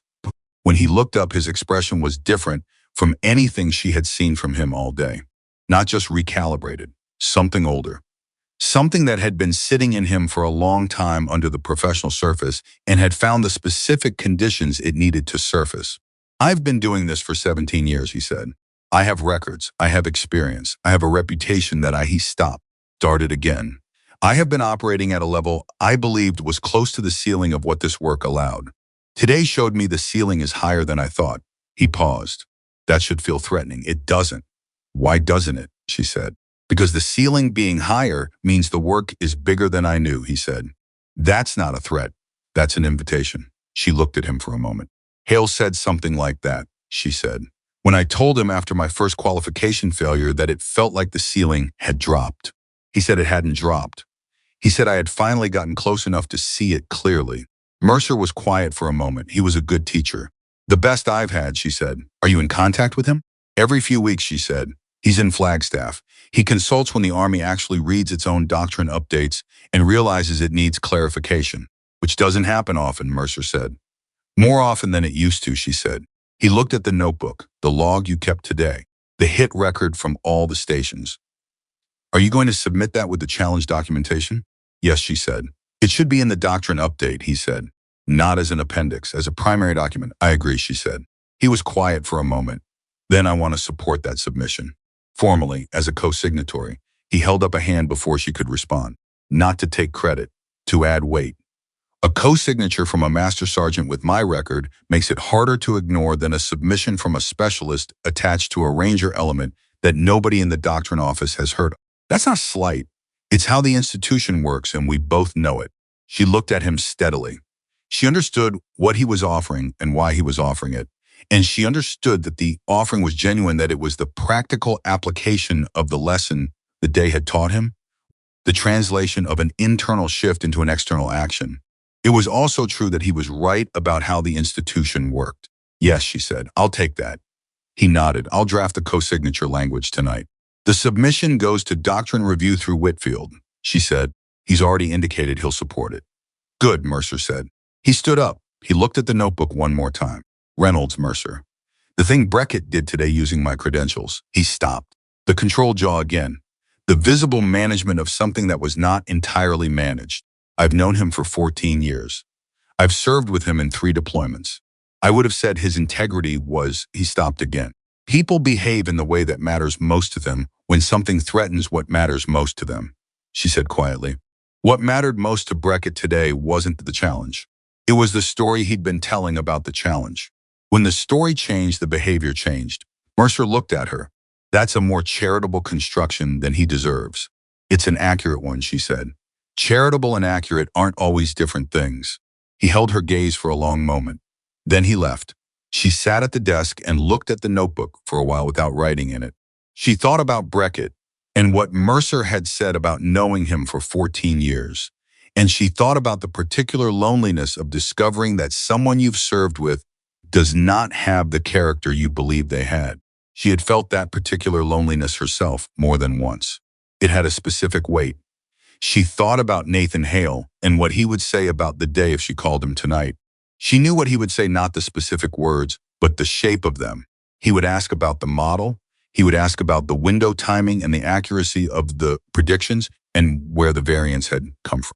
He would listen to the data with the focused attention of a man for whom the data was always the primary story. And then, when she was finished with the data, he would say something that reorganized it. He always did. She picked up the notebook and dialed. He answered on the second ring, which meant he was awake, which at 8:45 Flagstaff time meant he was either reading or sitting on the back porch looking at the stars, which were his 2 primary activities after dark. Tell me about it, he said, without preamble, because he always knew when she called after something that had happened rather than just to talk. She told him about it. She started with the pre-challenge observation and went through the entire day, the first window, the morning results, Talbot's near miss, the afternoon refinement, the third window, the log, Beckett's inquiry, Mercer's visit. She spoke for 26 minutes without significant interruption, and he listened the way he always listened, not silently, but with the small vocal indicators that said he was tracking, he was processing, he was following the shape of it. When she finished, he was quiet for a moment. The model variance, he said. The window's opening earlier than your estimates. 19 minutes in the afternoon, she said. 3 minutes in the morning. The temperature curve was steeper than your baseline. Yes, I underweighted the afternoon temperature drop based on yesterday's data. What would fix that, he said. 3 days of pre-observation instead of 2, she said. The third day would give me a better read on the temperature curve variability, he said. He paused. What else? She knew what else. She had known it since 4:37, when she had picked up the anemometer instead of the rifle. I was in the notebook when the third window opened, she said. I was refining the model instead of reading the primary indicators. I missed the leading edge by 2 minutes. Yes, he said. You did. It didn't affect the result. It affected the principle, he said. What's the principle? She said it. Not because she didn't know it, she had known it for 11 years, but because saying it aloud was different from knowing it. And he had always understood that distinction. The model serves the observation, she said. The observation doesn't serve the model. Yes, he said. He was quiet for a moment. How many hits did you put in the log today? 7 center mass, she said. 7 for station 11. 23 total across the day. Another pause. She knew this pause. This was the pause that preceded the thing he was going to say that she would write down and carry with her. 23 hits in an environment that had produced 0 hits before today, he said. All of them inside windows, not one outside. Another pause. What does the data say? She looked at the ceiling. The data says the methodology is sound, she said. The data says more than that, he said. The data says the methodology transfers. You built it. Mercer used a version of it. Reese used a version. Talbot used a version. They didn't know the full model, and they produced hits they couldn't have produced without the framework. The knowledge transferred today, in real time, to 12 people who arrived on that range without it. He paused. Ava, that's not a challenge result. That's a proof of concept. She sat with that for a moment. The doctrine submission, she said. Yes, he said. And I'll co-sign it too if Whitfield will allow a retired say W on the documentation. I'll ask him, she said. Good. Another pause. Beckett? Yes. You said it was recognizable. It's always recognizable, she said. He was quiet for a long moment. She could hear the night sounds from his end of the call, the dry Arizona air, the faint sound of wind, through whatever trees he had near the porch. You know what's different this time, he said. Yes, she said. Say it, the log, she said, the documentation. Whitfield's on record. Mercer's co-signing. Today's results are in a formal record that's going into the doctrine archive. It's not my word against someone else's version of events. It's numbers. Numbers, he said. 23 hits, 7 center mass, 0 hits outside the windows, 743 days of pre-competition preparation, counting back to when I gave you the first observation notebook. He paused. Those are the numbers. And numbers don't respond to inquiries. She closed her eyes for a moment. Thank you, she said. Don't thank me, he said. You did the work. She knew better than to argue that. She also knew better than to agree with it entirely because the work she had done was built on the foundation of what he had taught her. And the foundation was not nothing. But she had learned, over 6 years of his mentorship, that he did not accept gratitude for what he called infrastructure. He accepted it only for what she built on top of it. Get some sleep, he said. The write-up is going to be thorough, and it needs to start in the morning. I know, she said. Good night, Chief. Good night, he said. She held the phone for a moment after the call ended. She thought about what he had said about the proof of concept, about the knowledge transferring in real time to 12 people who had arrived without it. She thought about the log and the 23 entries in it, and the way each entry represented not just a hit, but a moment in which understanding had produced a result that assumption had failed to produce. She opened the notebook. She turned to the analysis she had been writing before the evening's visitors. She read back through what she had written, and then continued from where she had stopped, writing with the particular quality of focus that came after a long day, not the sharp precision of morning, but the deeper, more settled clarity of exhaustion that's processed into something useful. She wrote about the windows. She wrote about the inversion layer and the temperature curve, and the variance that she would correct with a longer pre-observation period. She wrote about the moment at 4:37, when she had been in the notebook instead of watching the primary indicators, and she wrote the principle in the full sentence, the model serves the observation, not the other way around. She wrote about Mercer. Not about the morning that was already in the record, but about the conversation in this room, about the way a career professional had processed a significant revision to his understanding of his own competence and had translated that revision into action rather than resistance. She wrote that this was the correct response, and that the correct response was rarer than it should be, and that it deserved to be noted. She wrote about Beckett. She wrote it briefly and without anger, because anger in a post-event analysis was a form of static that degraded the signal.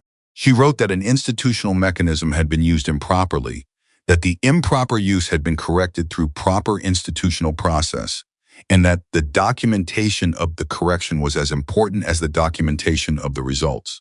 She wrote that the inquiry had been filed and voided, and that both events were now in the formal record, and that the formal record was the answer to the informal pressure.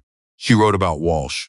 She wrote one sentence about him, that youth and inexperience under the right conditions could produce insight faster than experience that had calcified into assumption. She wrote his name in the log and noted that she would remember it. She wrote about the desert. She wrote about the way it had held its indifference all day, its complete neutrality between the shooters who understood it and the shooters who were fighting it. She wrote that this was the correct model for all environments, that the environment did not care.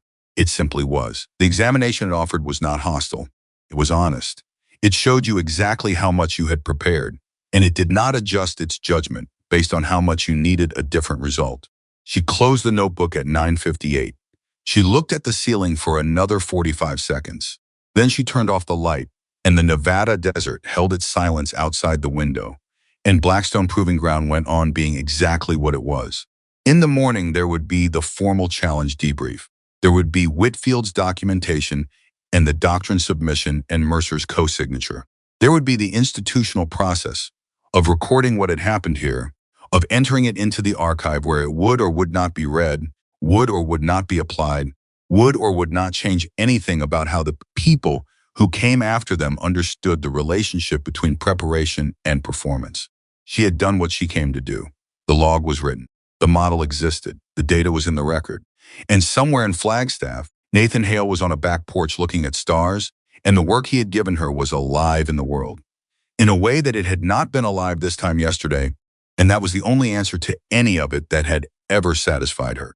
She slept. She was awake at 5:15, not because she had set an alarm, because her body understood, the way it always understood after significant days, that the work was not finished and that sleep had served its purpose, and the next thing was beginning. She lay still for 2 minutes in the dark, running through the day ahead, the same way she ran through atmospheric models, not as a list, but as a sequence with dependencies. The formal debrief was at 800. Whitfield would run it. The doctrine submission needed to be in final form before the debrief so she could present it as a completed document rather than a proposal. Mercer had said he would draft the co-signature language overnight. She needed to talk to him before 8 to review it. She needed to call Whitfield's office before 7 to confirm Nathan Hale's name could be added to the submission as a third signatory. She got up, she dressed, she picked up the notebook. The mess hall was empty at 5:30, except for a cook moving equipment in the back, and one other person sitting at the far end with a cup of coffee and a tablet. It was Reese.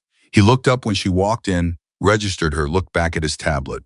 She poured coffee and sat at the near end. At 5:42, he stood, picked up his coffee, and walked to her table.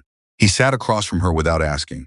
She had come to understand, over the course of yesterday, that this was Reese's particular social grammar, not rudeness, but the economy of someone who decided that a thing was correct, and then did the thing without staging it. I've been reading the 2016 Doctrine Update, he said. She looked at him. Since when? Since 2200 last night, he said. I found it in the digital archive. It took me 40 minutes to locate because it's filed under a supplemental addendum to a logistics assessment, not under doctrine, not under long-range operations. Under logistics, she looked at him steadily. I know, she said. Hale's name isn't in it, he said. I know that too. He held his cup with both hands and looked at the table.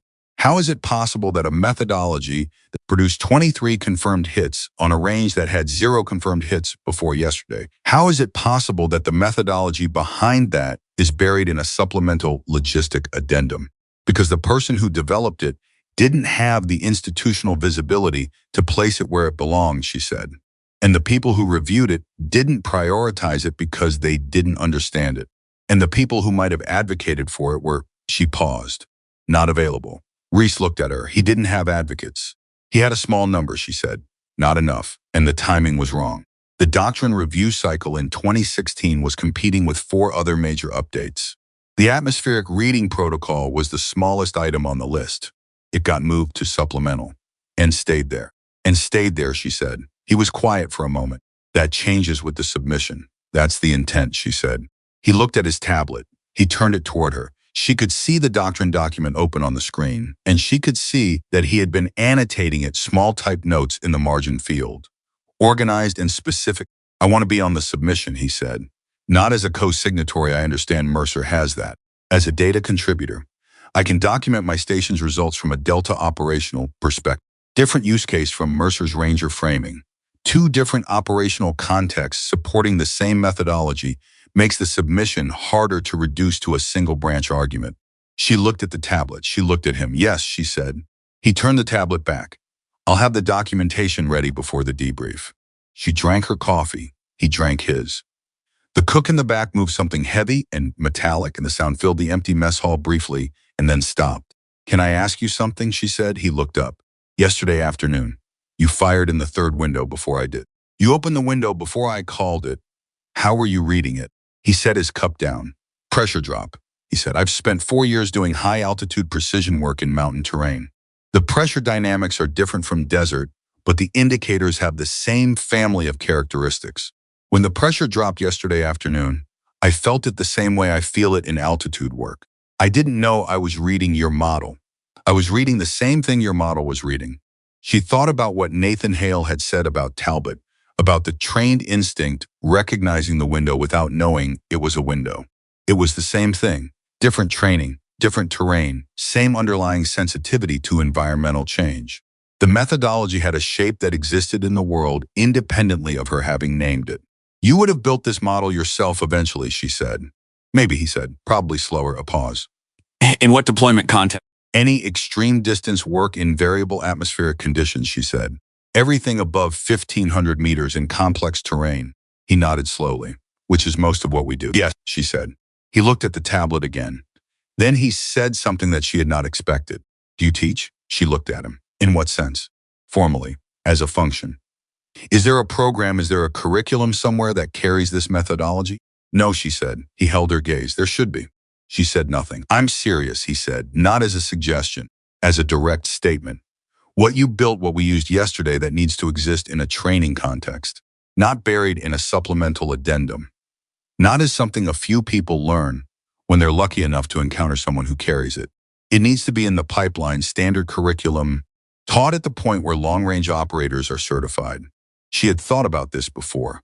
She had thought about it in the specific way that you think about something you know is right, but have not yet found the institutional entry point for the idea that circulates in the back of your thinking and surfaces every time the conditions are relevant, which in her work was frequently. It would require command-level support, she said. Someone with enough rank and enough credibility to push it through the curriculum review process. Whitfield has the rank, Reese said.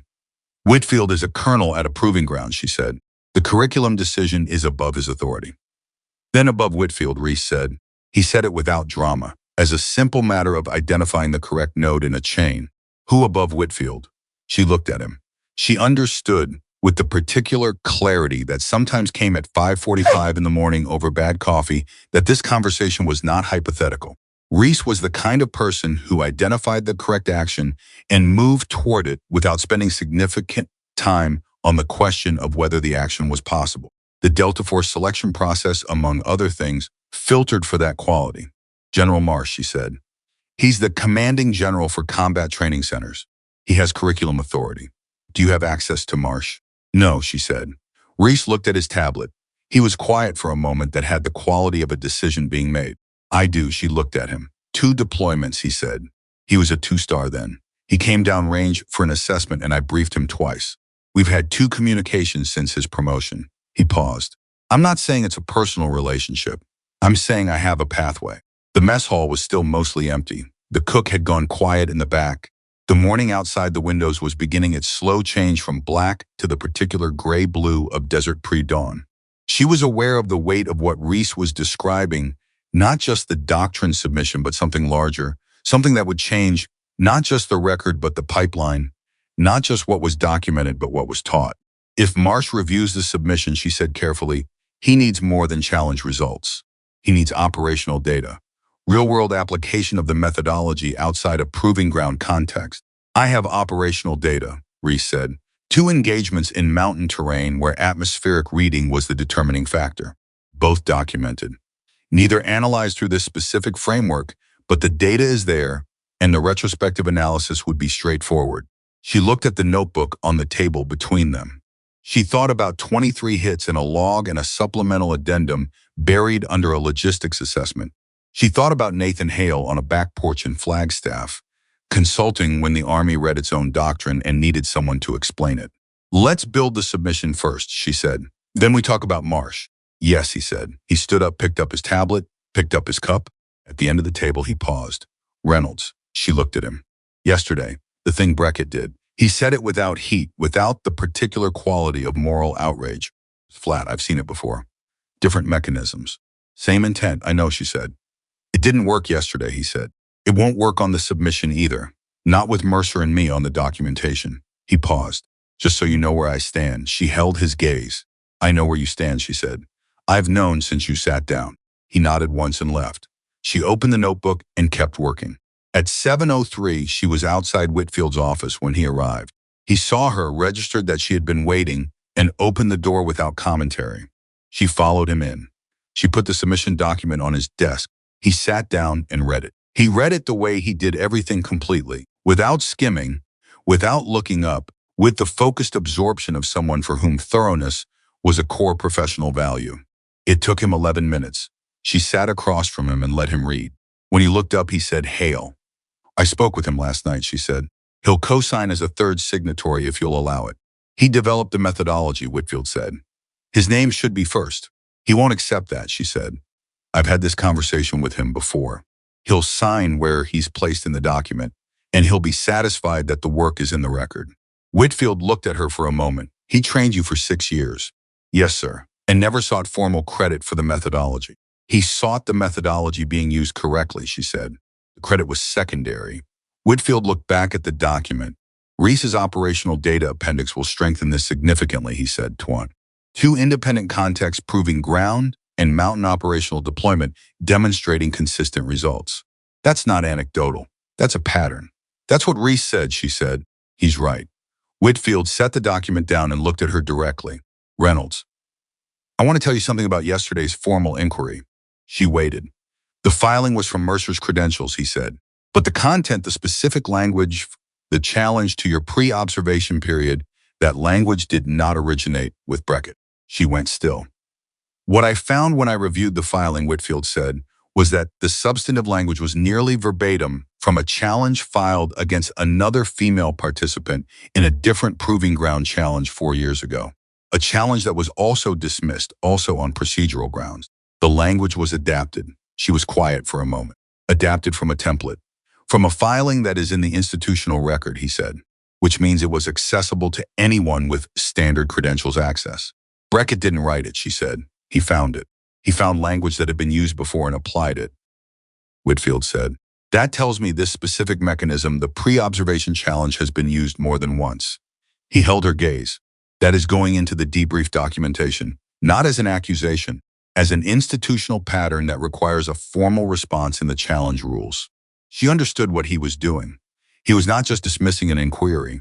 He was closing the mechanism. He was changing the rule that the mechanism exploited so that it could not be used again. The debrief, she said, this morning, will be longer than originally scheduled, he said. He almost smiled. Carry on, Reynolds. She was back in the hallway at 7:17. She stood against the wall for a moment. 4 years ago, another woman on another firing line had faced the same filing, the same language, a template. The thought landed with a specific weight, not surprise, exactly. She had understood for a long time that the mechanisms she encountered were not improvised. They had precedent. They had institutional memory, in the same way that good doctrine had institutional memory, except that this was the opposite of good doctrine.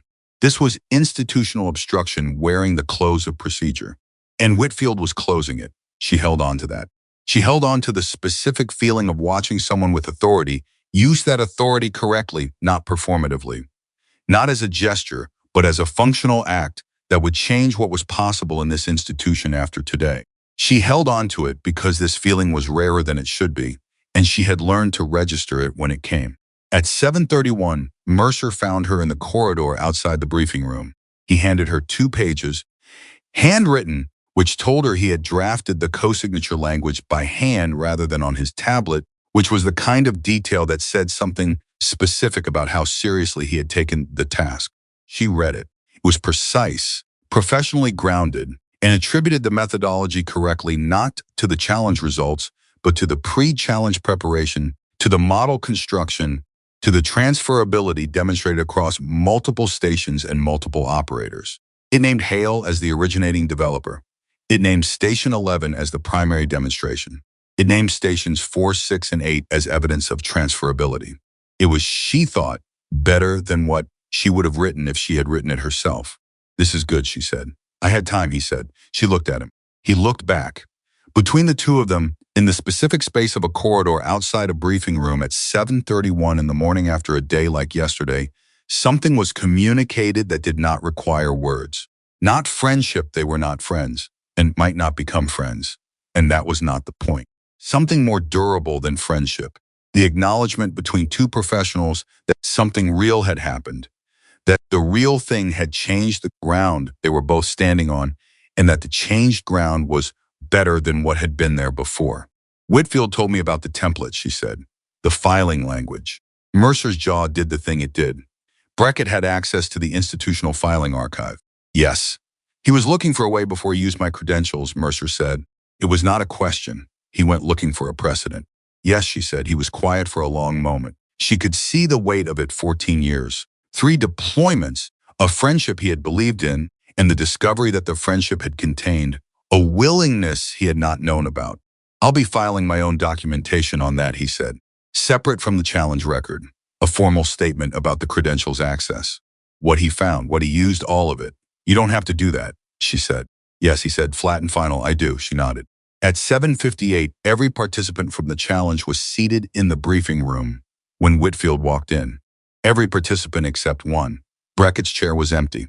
Whitfield stood at the front of the room and looked at the assembled faces. He did not look at the empty chair. He did not acknowledge it. He let its presence speak for itself, the way certain absences speak more clearly than anything that could be said about them.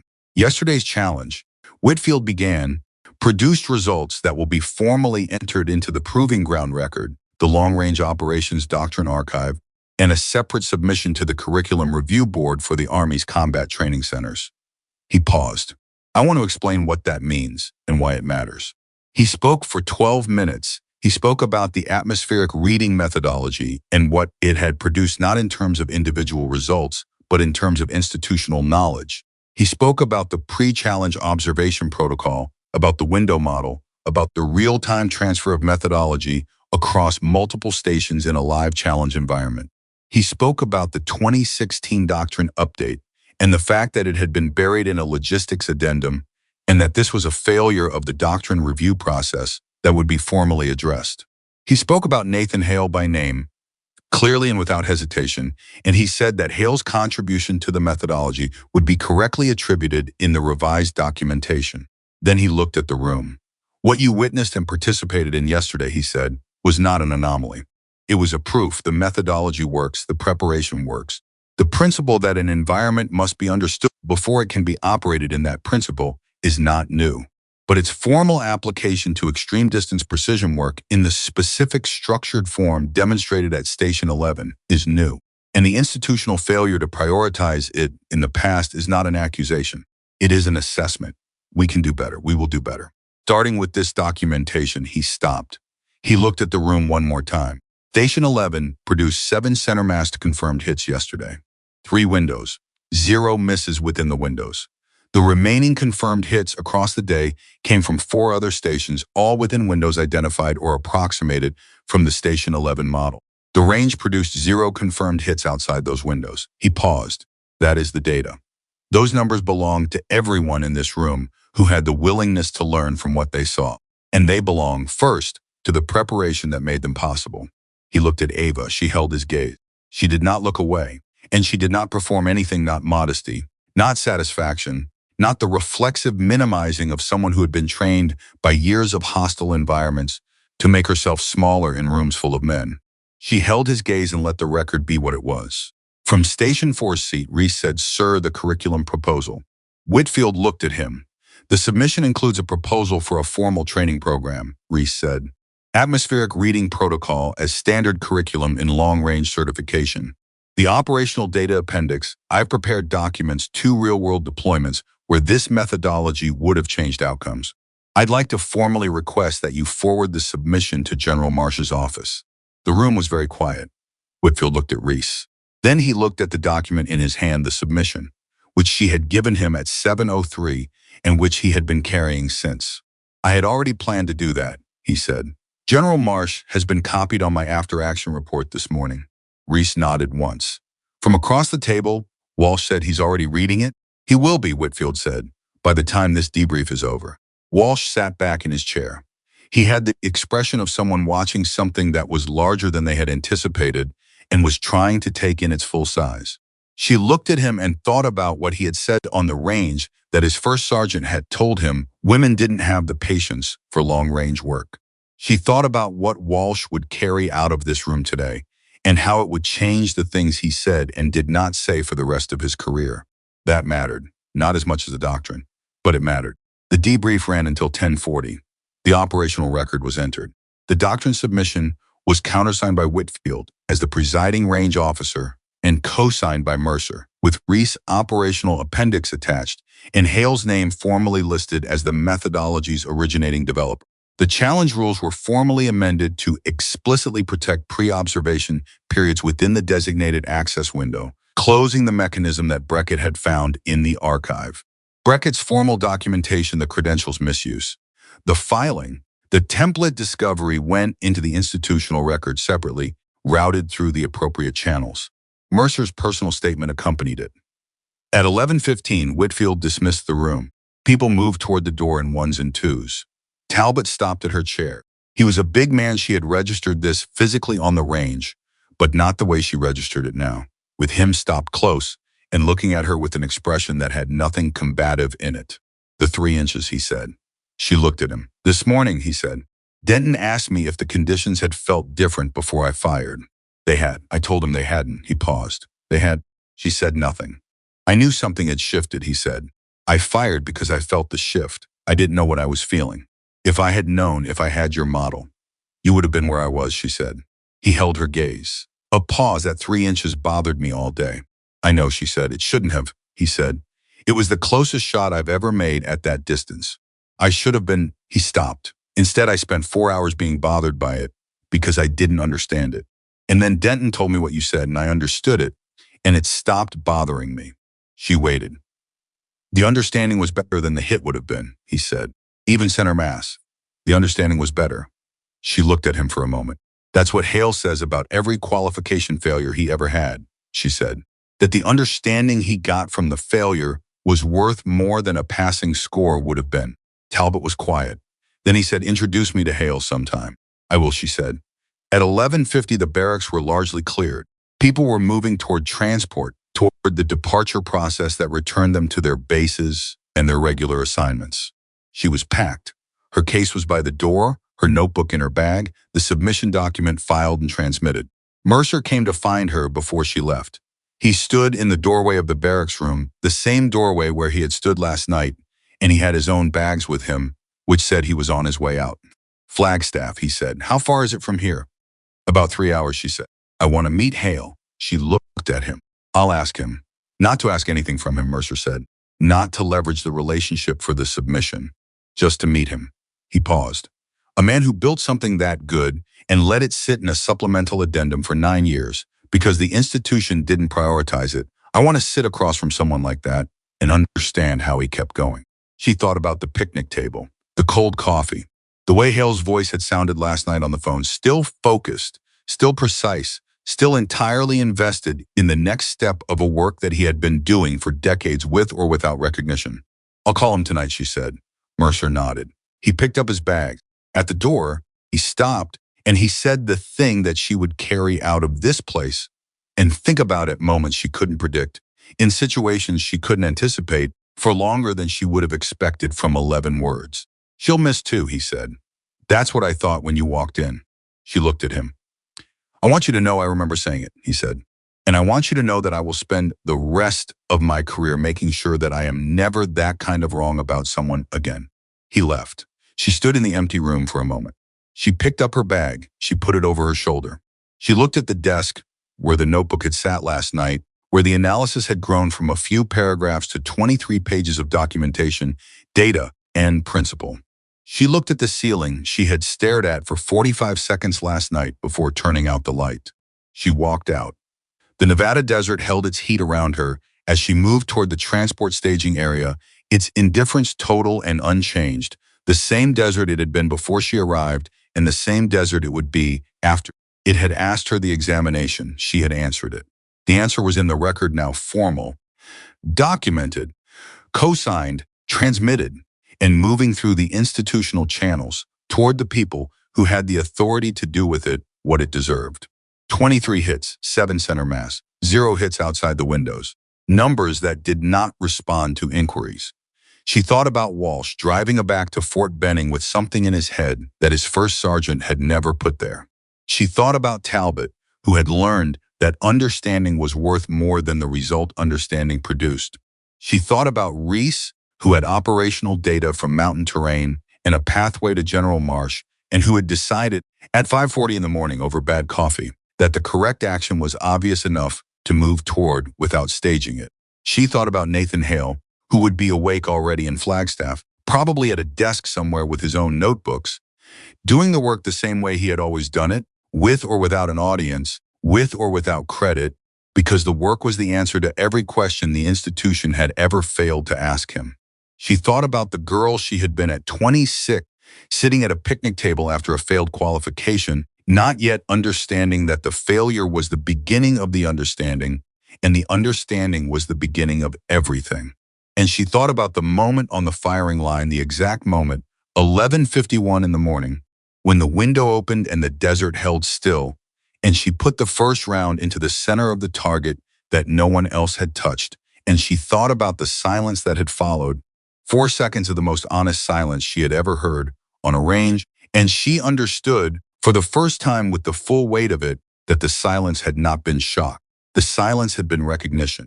13 trained professionals, standing on a firing line in the Nevada desert, recognizing in that single confirmed report from the downrange observer that they had just witnessed the thing that all genuine mastery looks like from the outside, not force, not aggression, not the performance of capability, but the quiet, complete, irrefutable proof of work that was done before anyone was watching. Ava Reynolds walked toward the transport, and the challenge log was in her bag, and the doctrine submission was in the system, and Nathan Hale's name was in the record where it belonged, and the ceiling was higher than it had been yesterday. And the work was not finished, and she was exactly where she had always been going.